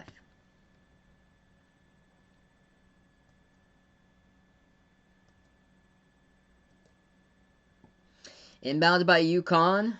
They have it underneath, able to get around the defense. Couldn't get it, though. That should have been an easy layup, but able to get the offensive rebound, so they keep it alive. Huskies with a second chance now. Left wing feeds it inside. Backs his way. Sanogo, guarded by Kalkbrenner, puts it up. Good for 2 right there. And it's a 2-point game. 44-42. Sanogo having a great game here, able to take advantage of his matchup with the freshman Kalkbrenner. Under 14 minutes left to go. Vegas is going to take UCLA winning today. I'm actually going to go for the upset and take Stanford in that one. Stanford, once again, has something to prove that they want to be in the bracket. Three-point shot rolled around the rim and out. No good by Creighton. The rebound back by UConn here for a chance to tie with a 2. With a 3, they can take the lead. 13:35 left to go. R.J. Cole having a great game today. 10 points. He dribbles to the top of the key, guarded by Zagorowski. Puts the ball into the hands of Gaffney. Moves it outside here, left corner. Martin feeds it over to Sanogo. Battle the bigs here once again. Back outside to Whaley. Whaley dribbles, left elbow, puts up the jumper. No good off the back rim. Offensive rebound by Tyrese Martin, though, keeps it alive. And the ball gets stolen in the key from behind, though. Creighton with a steal. Zagorowski missed the layup off the back iron, no good. And tapped out of bounds by his teammate by Creighton as well, trying to save it. And that should have been an easy 2. And instead, UConn able to get the ball right back here, as this is still a one-possession game. Wow. Order of most free throw attempts this season. Number 1, Giannis. Number 2, Trae Young. Bradley Beal at 3. And tied with Joel Embiid as well. Yeah, Joel Embiid, last 2 games against the Celtics, he has gotten a ridiculous amount of free throws to the line. Yeah, Kevin remembers Adama Sanogo had Pitt in his top 6 before he went to UConn. Richard C., welcome to the stream here. Thanks so much for stopping by. I appreciate it, man. UConn gets the inbound around the perimeter, though, as they turn it over out of bounds off the pass, so Creighton will have it back. 12:55 remaining. Wow, 19 of the top 25s in action. So definitely going to be some big-time movement this week in the top 25. There's so many teams in action. Hey, what's good? I don't know anymore. Welcome to the stream, man. Blue Jays have it. 12:40 left to go. It's been a grinded-out type of game today. Zagorowski moves it over to the right wing. Drives inside here underneath. Sharif Mitchell, and he travels with the basketball in the key. Creighton turns it over. UConn has another chance. Creighton has yet to score in the last 2.5 minutes. If you guys are new on the stream here, spike the thumbs up, hit that like, hit that subscribe. I cover college basketball games, also NBA games here on Behind the Arc Basketball. After this one, Providence versus Villanova. And then later today, Kentucky versus LSU. ICA Slime looking for UConn here for +8. Keeping it close. Got a good chance right now. Dude, Colin Sexton, man, he's on fire this season. 12:30 left to go. Gaffney with the basketball here for UConn. They take it past half court. Puts it into the hands of Brendan Adams. Back on top here to Carlton. Carlton moves it over to Gaffney. Back around the perimeter. Once again, as Gaffney will pass it over to Martin. Martin drives inside. Oh, nice move. Got it. Tie game up at 44. Reverse-handed layup going down by Tyrese Martin. Great pickup in the offseason. Transferred from Rhode Island over to the left to one state, over to the top right corner, the Stores. And, man, what a pickup here that they got in the offseason for Dan Hurley and UConn. This game's tied up. 12:06 left to go. Landon picked UConn today. I actually predicted Creighton in this one by 4. 68-64 was my prediction. Reason why was UConn's without James Bouknight. So that's the reason why. But UConn's defense, that's what's keeping them in this game. This defense is low-key good for the Huskies. And Creighton has struggled from the perimeter. 5 for 17 in this one. Creighton drives inside. Good for 2 underneath. As that is good by Zagorowski. 46-44. Mariano, welcome to the stream here. 11.5 left to go. Huskies without their top star, Bouknight, and they are still hanging in this game. Down by 2 right now. They just had it tied a moment ago. Cole, top of the free throw circle. Hands it off around the perimeter to Gaffney. Gaffney now dribbles, as he will take it inside and tries to put it up, and that will be contact and a foul by the Blue Jays there, as the clock will stop at 11:20. So this will be a timeout. So we're going to get to the timeout here in just a moment. What a game here, folks. Hit that thumbs up, hit that like, hit that subscribe if you guys are new on the stream here. I cover play-by-play basketball action. I'm Behind the Arc Basketball. Thanks so much, Mariano. Really appreciate it for finding my channel, bud. I would love to, when they have fans in the stands, once again, I would love to go to a UConn game someday. I've actually never gone. I live around about an hour away from UConn. I'm actually from Massachusetts. I'm like 15 minutes away from Providence, where I am from Massachusetts. I'm a Providence fan myself, but I love what UConn's doing. Because I'm also a fan of URI. I love what they are doing though. Head coach Dan Hurley putting his team right in the right direction once again, trying to bring them back to what they were in the 2000s under Calhoun. It is awesome to see. Able to get this team national recognition once again. So the foul was picked up on Mitch Ballack for Creighton. So this will be free throws coming up at the line by UConn right after the timeout. And they are right in this game without their best player. Only down by 2 here. And their defense is impressive, holding Zagorowski to only 7 points today. Very impressive in this game. As we take a look, leading scorers today so far, R.J. Cole, he's got 10. It's the freshman, though, impressing for UConn. Adama Sanogo in a one-on-one matchup guarded by the other freshman, Kalkbrenner of Creighton. 4-star versus 4-star. And Sanogo is winning the battle. Denzel Mahoney, leading scorer for Creighton with 15 points. He has hit 3 3-point shots. No. That would be a no there, Vaughn. Syracuse extending their lead to 14. Wow. Syracuse has got something to prove. Remember this, everybody. Teams in the bubble this week, they got something to prove. Stanford, they got something to prove that they want to make it to the tournament. So what do they want to do? They're a 5-point underdog today against UCLA. Guess what? Stanford, I feel like, has a great chance to win that game. Syracuse on the bubble, winning Virginia Tech by 13, 61-48 right now. Oklahoma on the bubble, winning Kansas 60-54. Guess who's on the bubble coming up in my next stream? Providence. Guess who they play? Number 3 Villanova. Providence has a great chance to come out on top if they're able to bring it once again and carry that momentum from Wednesday night's victory. Houston leading Temple 62-41. Arkansas on the bubble. They are winning over Vanderbilt right now in that game, as I'm going to bring up that score.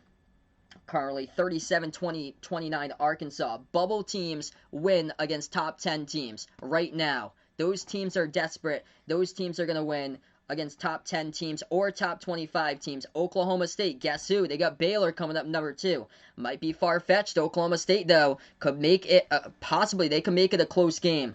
Very well. I'm going to take a look, see who else we got today. Bubble teams against top 25 teams. Maryland's taking on Minnesota. Wouldn't bet that one on Maryland, though, because Minnesota's playing at home. They're too good at home. We're back to action. UConn at the free throw line. First one's up. That one's good. UConn knows what's at stake. They're in danger of dropping out of the top 25 with a loss, since they lost against St. John's on Monday. With a win here today, that would put them right on track with a W. And it would put Creighton to lose their 3rd straight in a row. That second free throw is good at the line. Tie game up at 46.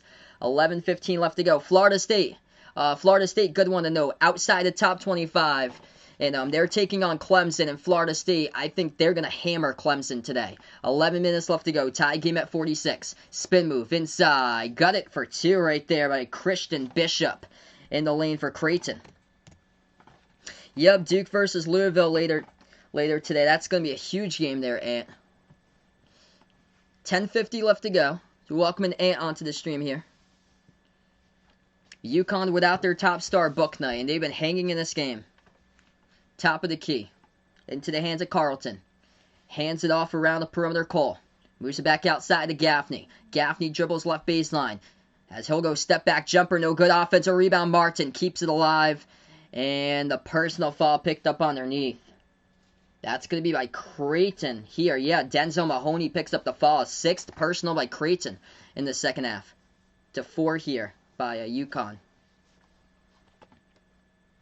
So yeah, right now it's bubble teams that's been coming down with victories against top 25 teams. So if you see that Stanford wins today against UCLA, that is no surprise. Especially how funky the Pac-12 has been lately with upsets all over the map. Non-shooting foul. UConn gets the inbound. 10:20 left to go. Huskies have it. Left wing perimeter. Jalen Gaffney dribbles. Oh, nice pass underneath right there. Gaffney to feed over to Sanogo. The leading scorer throws it down with a 2-handed flush. We're tied up at 48. 10 minutes approaching that mark left remaining. Jumper takes it. They got it by Mahoney. UConn always goes to score, and then Creighton with a good response right there by Denzel Mahoney. Oh, jeez.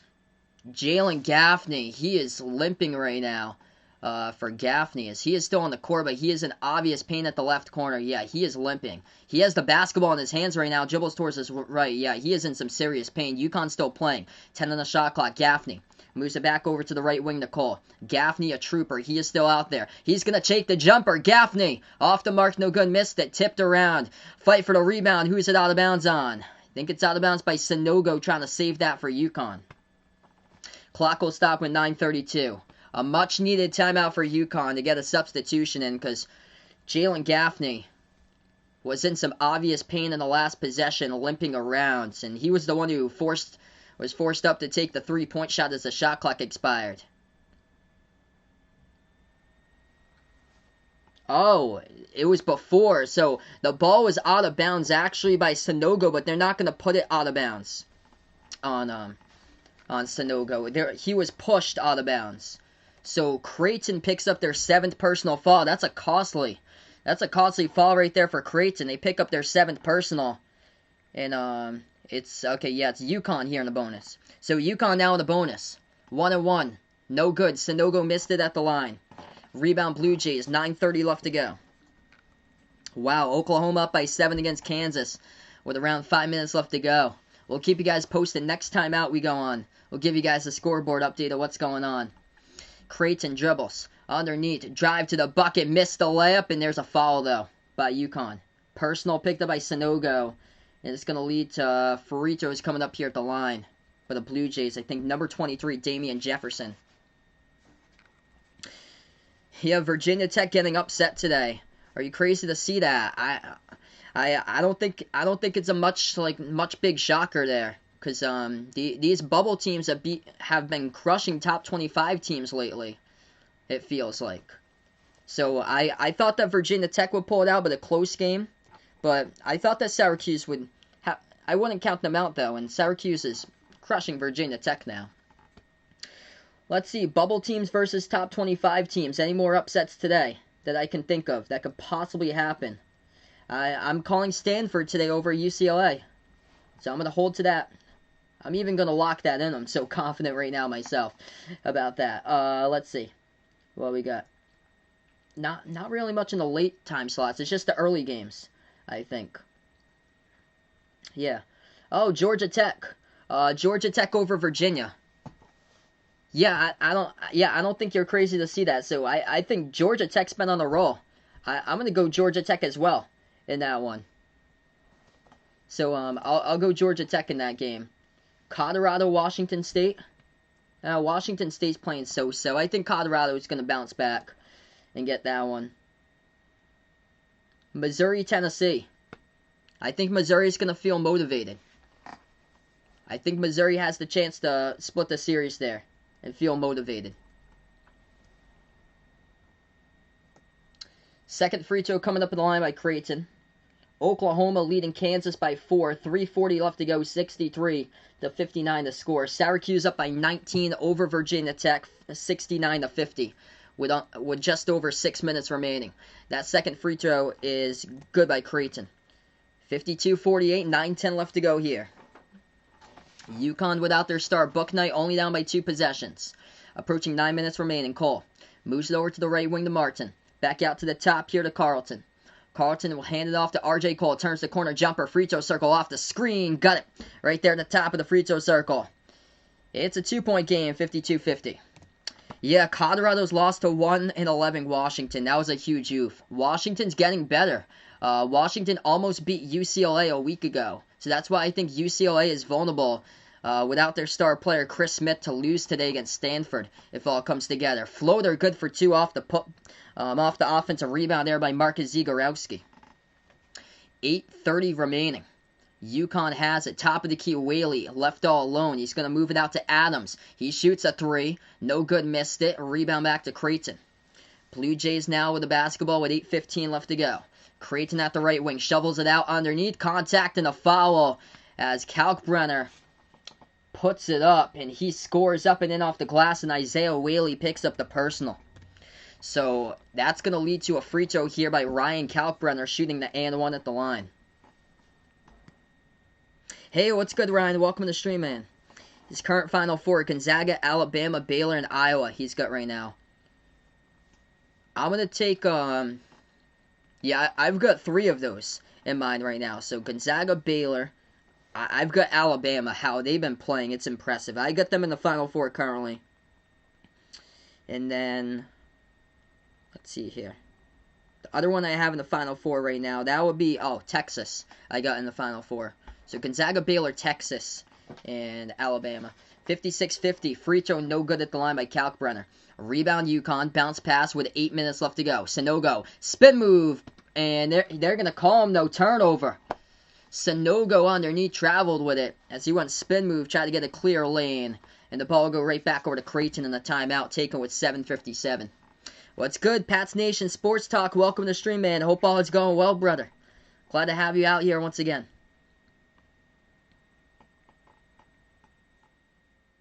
Whoa. Thoughts about Pitt being only a 2.5-point favorite at Wake today? Oh, Pitt's going to destroy Wake today. They'll probably win by like 20 if I had to predict there. Oh, man. That's just total disrespect to Pitt. How Pitt's been playing. That's clearly the worst team in the ACC by a long shot is Wake Forest, besides Boston College down there with Notre Dame as well. Oklahoma, 2 minutes left to go. Oklahoma leads Texas 67-60 with 2 minutes remaining. Pats Nation, he's been on the stream for over a year. I remember Pats Nation used to come in for all the Celtics games. He's on Bobby's channel a lot, I know. Houston up against Temple, 66-44 to score. Syracuse up by 18 over Virginia Tech, 71-53. And Auburn, oh man, Auburn up against South Carolina, 93-64.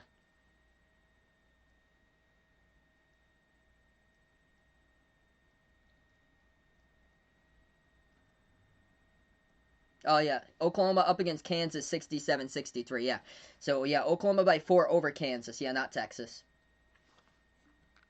So, Landon's going all out on upsets today, just like last Saturday. Oklahoma State beating Baylor, Providence beating Villanova, Florida State beating Clemson. Yes, definitely would lock that one in. Florida State beating Clemson. And that should be a blowout. How Florida State's been playing. They're determined to put their top 25 ranking for much better than 20. They're a guarantee to be in the top 25. All they have to do today, beat Clemson. That's all they have to do. Florida State, they're right back in the top 25, and they're playing like a top 12 team right now for Florida State. Yeah, big game for Dayton today against VCU. I think the Flyers have the chance in that one, Ryan, to win over VCU. VCU lost a couple weeks ago against URI, and URI has just been so inconsistent. VCU is a young team. Jalen Crutcher will have to go off today for the Flyers if they want to win. Missouri beating Tennessee. I think that's possible too, just by how Tennessee has been playing, and Missouri to even up the series.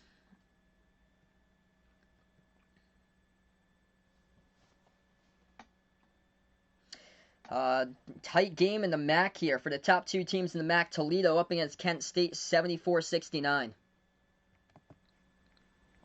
Alright, so we welcome back Vaughn again out to the stream here. If you guys are new, spike the thumbs up, hit that like, hit that subscribe. If you're just joining us here, Creighton leads by 6, 56-50. And we are under 8 minutes remaining. Back from the timeout. We got 7:57 left to go here. It's going to be Creighton basketball, and they're up by 6. Blue Jays have the ball. Zagorowski, guarded by Colt, the edge of that Creighton logo. Now dribbles towards the left wing perimeter. Zagorowski passes left corner. Mitch Ballack moves it over to the right corner here to Mahoney. Mahoney dribbles back, guarded by Whaley. 10 on the shot clock. Mahoney stole the ball. Dribble drive. Now inside with the left hand. Puts it up. No good. And there was a late foul, though. UConn picks up the personal by Josh Carlton. It's going to send 2 free throws here at the line by Denzel Mahoney. So Josh Carlton, in quite a lot of foul trouble, just picked up his 4th personal. That's the 20th foul of the game by UConn. Falls have been a big crusher today for UConn, but once again today, Creighton at the line is 11 for 19. Actually not. So I've never actually like unmodded somebody before.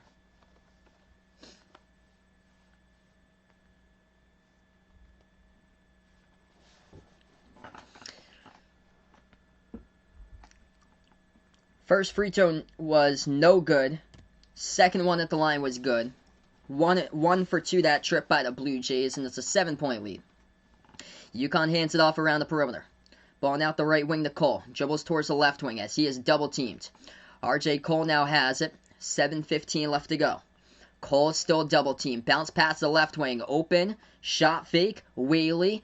Gonna hand it off. No, terrible turnover. Creighton with a steal. And they're gonna go in with an easy layup. Terrible turnover by UConn right there by Isaiah Whaley as he tried to pass it off the perimeter. And that was Mahoney who just jumped the route and intercepted it for an easy 2.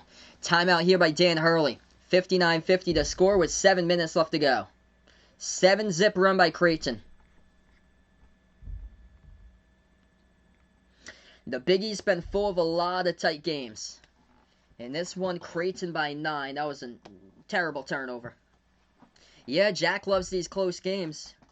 Hopefully, I plan on doing some more Big East games in the future, because these games have always just, for this type of conference here, these games always go down to the wire for the Big East. Butler, Creighton last week, Creighton, Providence on Wednesday. Providence, Xavier a couple of weeks ago. Providence, Seton Hall, Providence, DePaul. A lot of games with Providence in them have gone down to the wire. UConn, Creighton the first time around in overtime. A lot of these games, Villanova, Seton Hall on Tuesday. Xavier, Marquette with Adam Kunkel with a buzzer beater. Xavier, Creighton. So many close games in the conference. St. John's, UConn. The comeback by St. John's.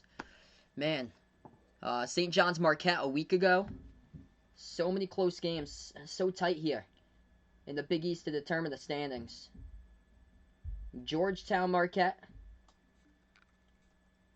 Marquette came from I think it was 18 down to beat Georgetown last month. Which Georgetown at the bottom with DePaul of the conference. Leading score today, Denzel Mahoney with 20. 10 by Damian Jefferson for Creighton. For UConn leading the way, Sanogo, 13, 5 for 8 in the post by him, 12 by RJ Cole. Scoreboard update for college basketball here. We take a look at it right now. Got some crucial games going on, especially between Oklahoma versus Kansas. Oklahoma leading. 41 seconds left to go. 71-66 to score. Oklahoma by 5. We'll keep you guys posted. Houston gets the victory over Temple today, 68-51. No problem there for Houston. No shocker.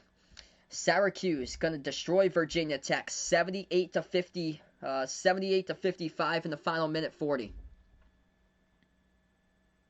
If they violate the rules, that'd be unmod the Blue Wrench. Auburn putting up a triple-digit spot on the board, leading South Carolina 103-75, and there's still 4 minutes left to go.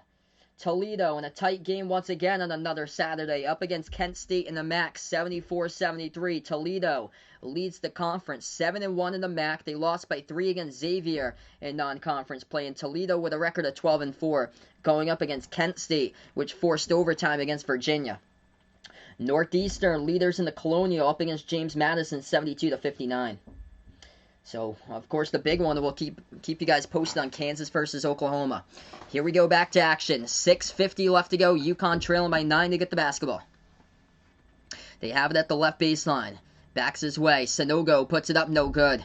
Rebound by Creighton here by Mahoney. 6:40 left to go. We'll see if UConn has what it takes to climb back into this one. Mahoney at the top of the key. Their defense needs a stop if they want to make this a tight game.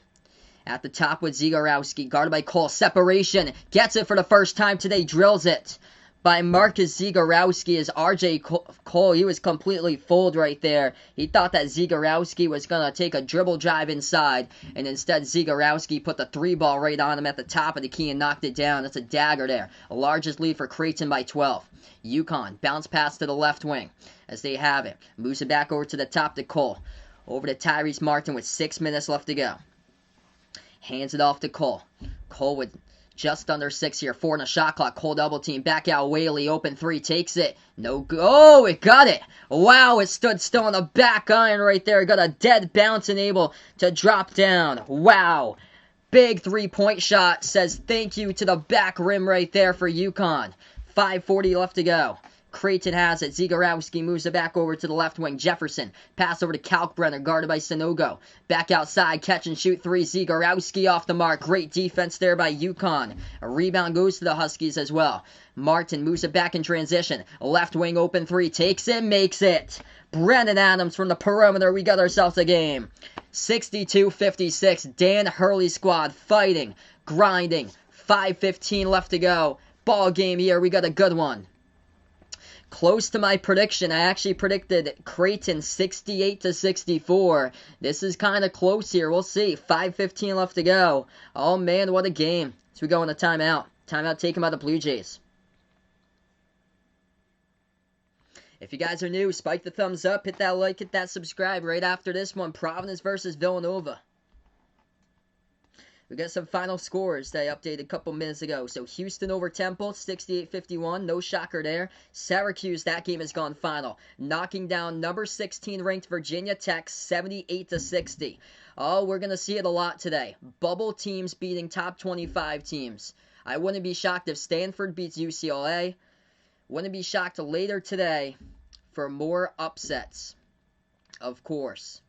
Wow. Wouldn't be shocked if Providence beats Villanova, honestly.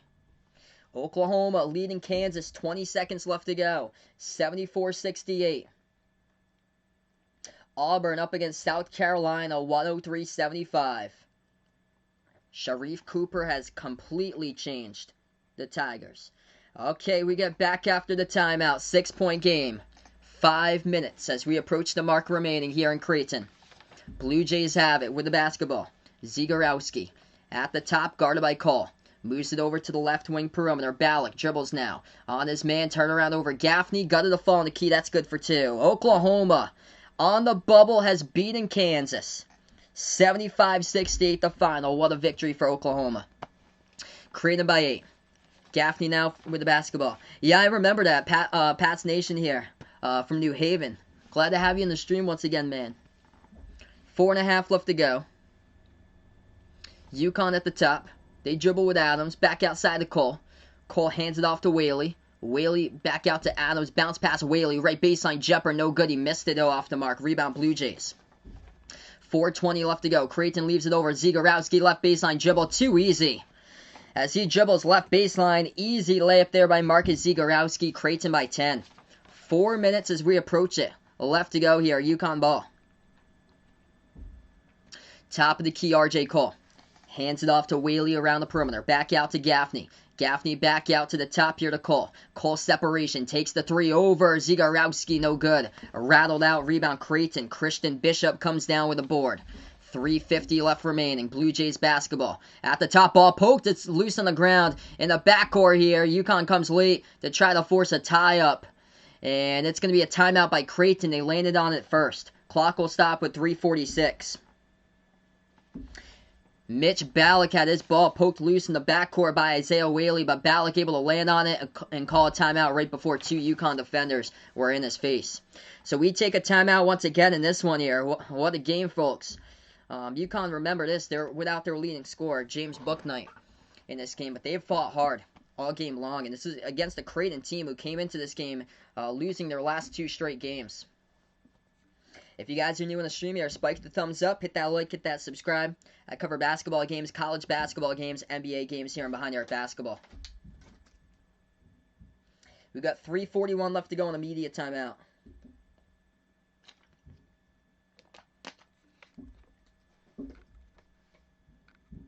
So 10-point lead by Creighton. They've hit their last 6 out of 7 from the floor.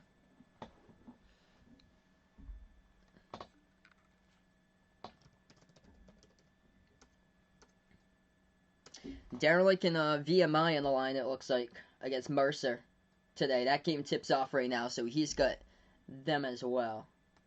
I don't know a whole lot about a lot of those teams in like the Southern conference or so.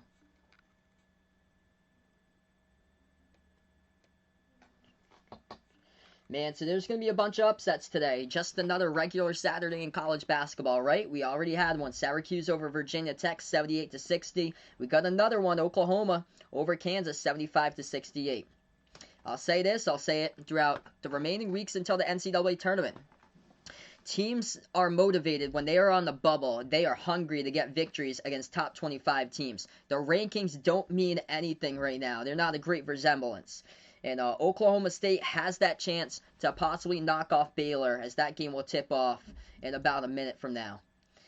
Teams are on the bubble all over the place. We're going to get you some of these bubble teams today that's needing wins. Providence in the next game. I'll be streaming that one against Villanova. Providence has the chance to take down Villanova in that one. Other teams in the bubble against higher ranked teams we see today.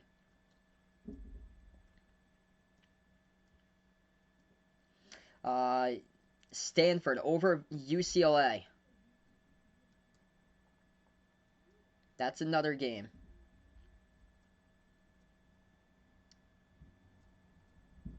USC plays Cal. I think USC is going to bounce back. That's not against the higher ranked, though. Yeah, there's not really much. It's a lot of the games earlier on today that has to do with bubble teams up against top 25s. Wow, Red Sox signing pitcher Garrett Richards, 1-year deal to $10 million there. Yeah, definitely need some help in the bullpen. So hopefully we'll have that help in the bullpen for this year, man. 3:40 left to go. Creighton by 10 to get the basketball. Blue Jays have it top of the key. Moves over to Zagorowski, guarded by Tyrese Martin. Zagorowski dribbles. Moves it out, left wing to left corner. Damian Jefferson dribbles now inside the key. Floats it up. It gets blocked, though. Whaley able to get the block. Second block right there by Whaley. And the shot clock expires. Great defensive play by UConn, and the Huskies will get it back. Isaiah Whaley, 2 blocks in the same possession, denying Damian Jefferson. Defense, keeping them in this game all game long for the number 1 defense in the conference. From the Big East for UConn. Here goes the Huskies, down by 10. RJ Cole now with the ball, top of the key. Where will Virginia Tech be ranked? Probably around like 23, 24, 25. Back half of the top 25, most likely. Top of the key, UConn hands it off over to Cole. And that's going to be a whistle here. Turnover by Adams on an illegal screen for UConn. Offensive foul, and Dan Hurley cannot believe it. Brennan Adams gets called for an offensive foul and just picks up his 4th. 3 minutes left to go. UConn, by the way, they're without James Bouknight, their star in this game. Bouknight dropped down 40 points a month ago against Creighton. At the left wing, feeds it inside, denied once again. Big block by Sanogo. UConn back-to-back possessions with a block, and they get the basketball right back. Here goes the Huskies. RJ Cole back outside. They'll take a 3 wide open. Couldn't hit it. Missing threes has been the bane to their game today. A rebound by Creighton with a final 2.5. Whoa, that completely changes Oklahoma State then. Yeah, Cade Cunningham will be unavailable per today's game. That completely changes it. And they're also coming off from quarantine. That's going to be tough then for Oklahoma State. Floats it up, missed it by Creighton. No good offensive rebound. They put it up a second time and get fouled. Blue Jays will head to the charity stripe here, shooting 2 with Christian Bishop, as UConn picks up another personal. Actually, yeah, Creighton's been in the bonus for a while, so yeah, in the double bonus now. 66-56 with 2:11 remaining.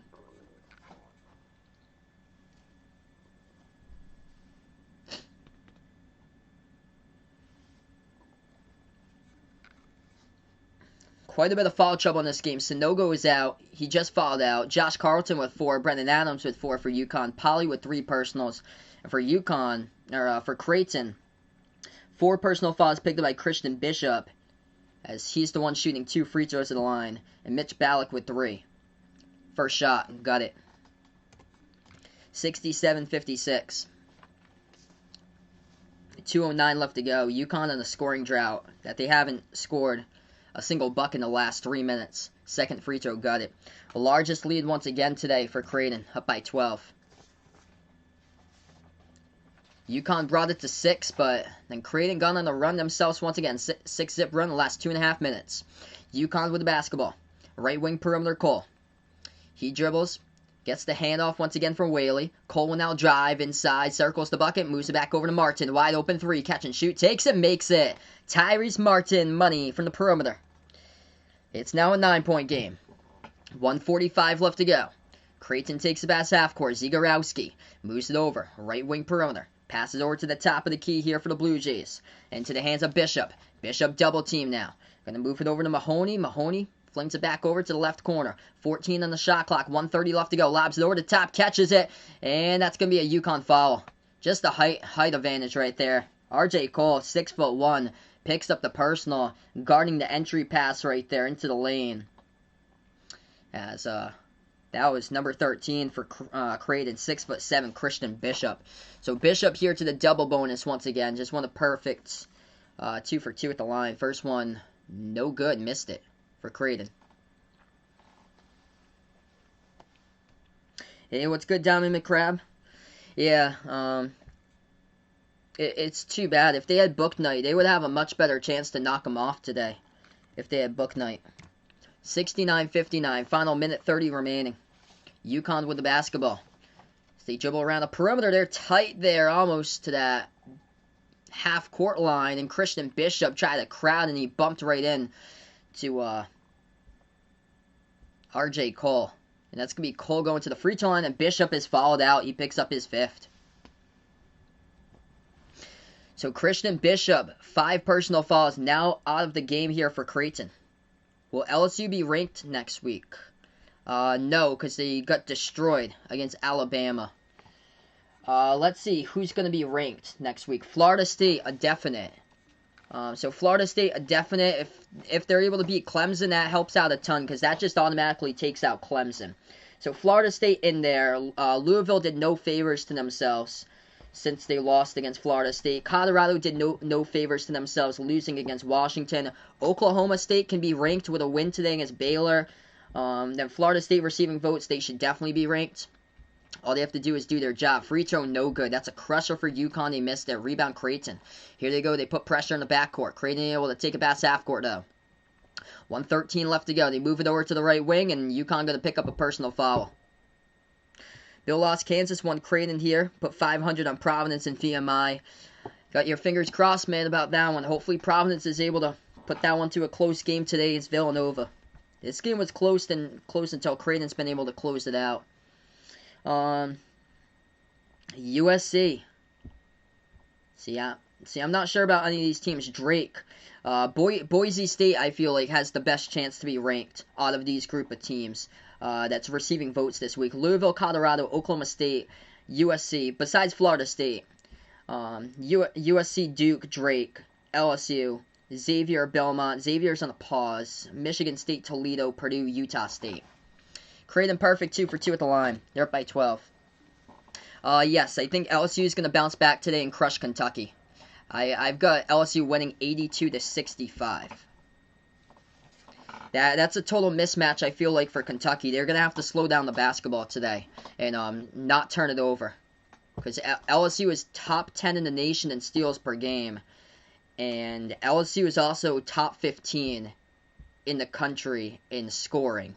And if LSU starts to get hot, that game is going to get out of control. Because Kentucky has a lot of ball handling issues this season. Devin Askew had more turnovers than points in the last game. He had 5 turnovers to 3 assists. First free throw good at the line by UConn. 1:04 left to go. 11-point game. Second free throw coming in by RJ Cole here at the charity stripe. And he hits that one. 71-61. Diamond McCrab got his top seeds for the CIT now. Kentucky, Arizona State, which they lost a crusher against Arizona back on Thursday. St. John's in Nevada. St. John's have been getting much better, though. St. John's might have the chance to go to the NIT if they play spoiler into the Big East. I think probably like a team like Butler will go to the CIT. UConn picks up the foul. Marcus Zagorowski going to go to the free throw line here and shoot in a double bonus for Creighton. First free throw, no good, missed it. 1:04 left to go. Creighton's struggling at the free throw line today. They're 17 for 27. Second one, got the bounce in, that's good. So 1 for 2 that trip, 11-point game. UConn with 1 minute left to go. They'll pick up the basketball just prior to half court. Gaffney moves it over to the left wing here to Brendan Adams. Adams back out to Gaffney. Urgency is needed to score some points here for UConn. Cole back out to Gaffney. Will take the three. Oh, banks it. Opened up the bank right there by UConn by Jalen Gaffney from the perimeter. Now it's an 8-point game with 52 seconds left to go. 72-64 to score. Yeah, we should get a pre-March Madness most disappointing teams top 10.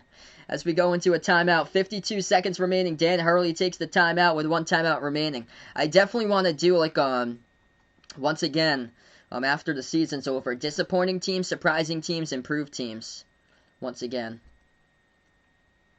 So timeout here, 8-point game. UConn with a big 3 that they just banked down. Yeah, Arizona State, Kentucky. Those are the 2 most disappointing teams. Memphis. Even though Memphis won the last game against Wichita State, so Memphis been getting better. We'll have to watch and see how they do. Oh, Cincinnati. Cincinnati really has struggled this season. They've been disappointing.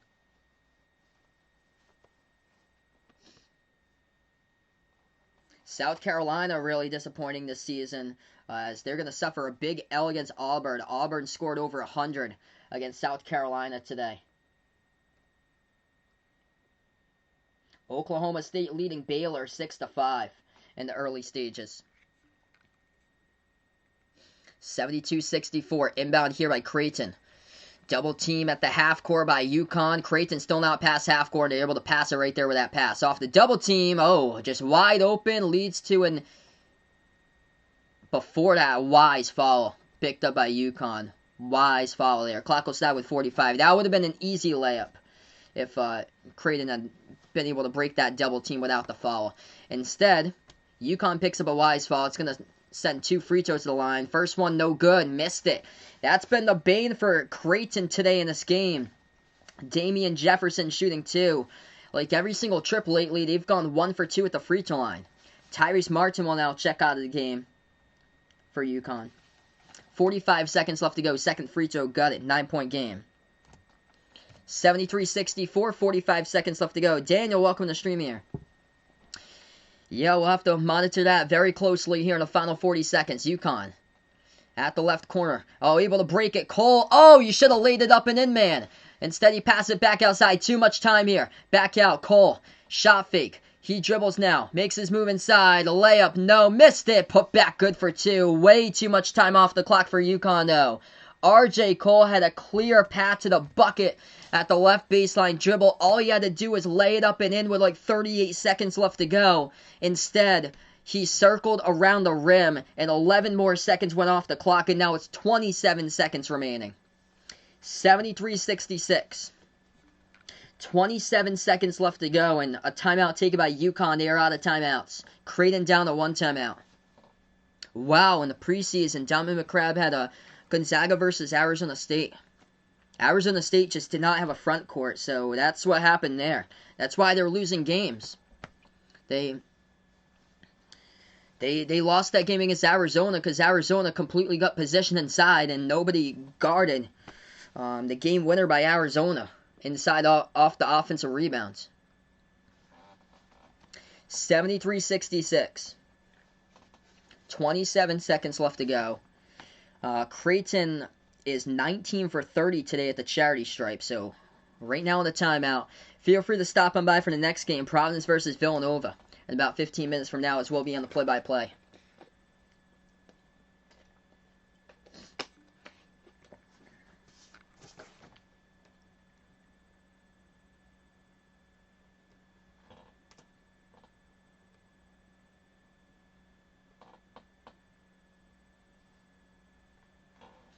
So inbound comes up here by Creighton with 27.2 left to go on the clock.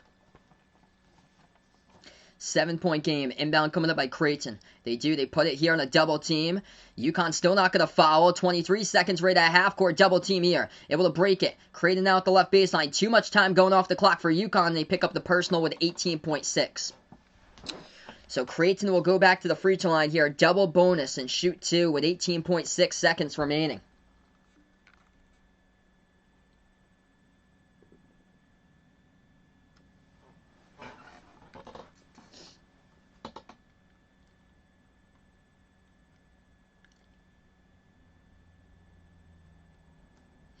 Wow, Maryland up against Minnesota 12-3, and the game is at Minnesota's home court.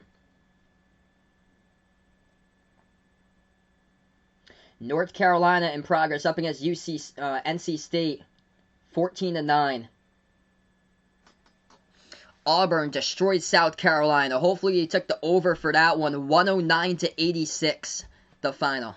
Yeah, I plan on covering Selection Sunday. First free throw, good. So Creighton hits that one. Now it's at 8.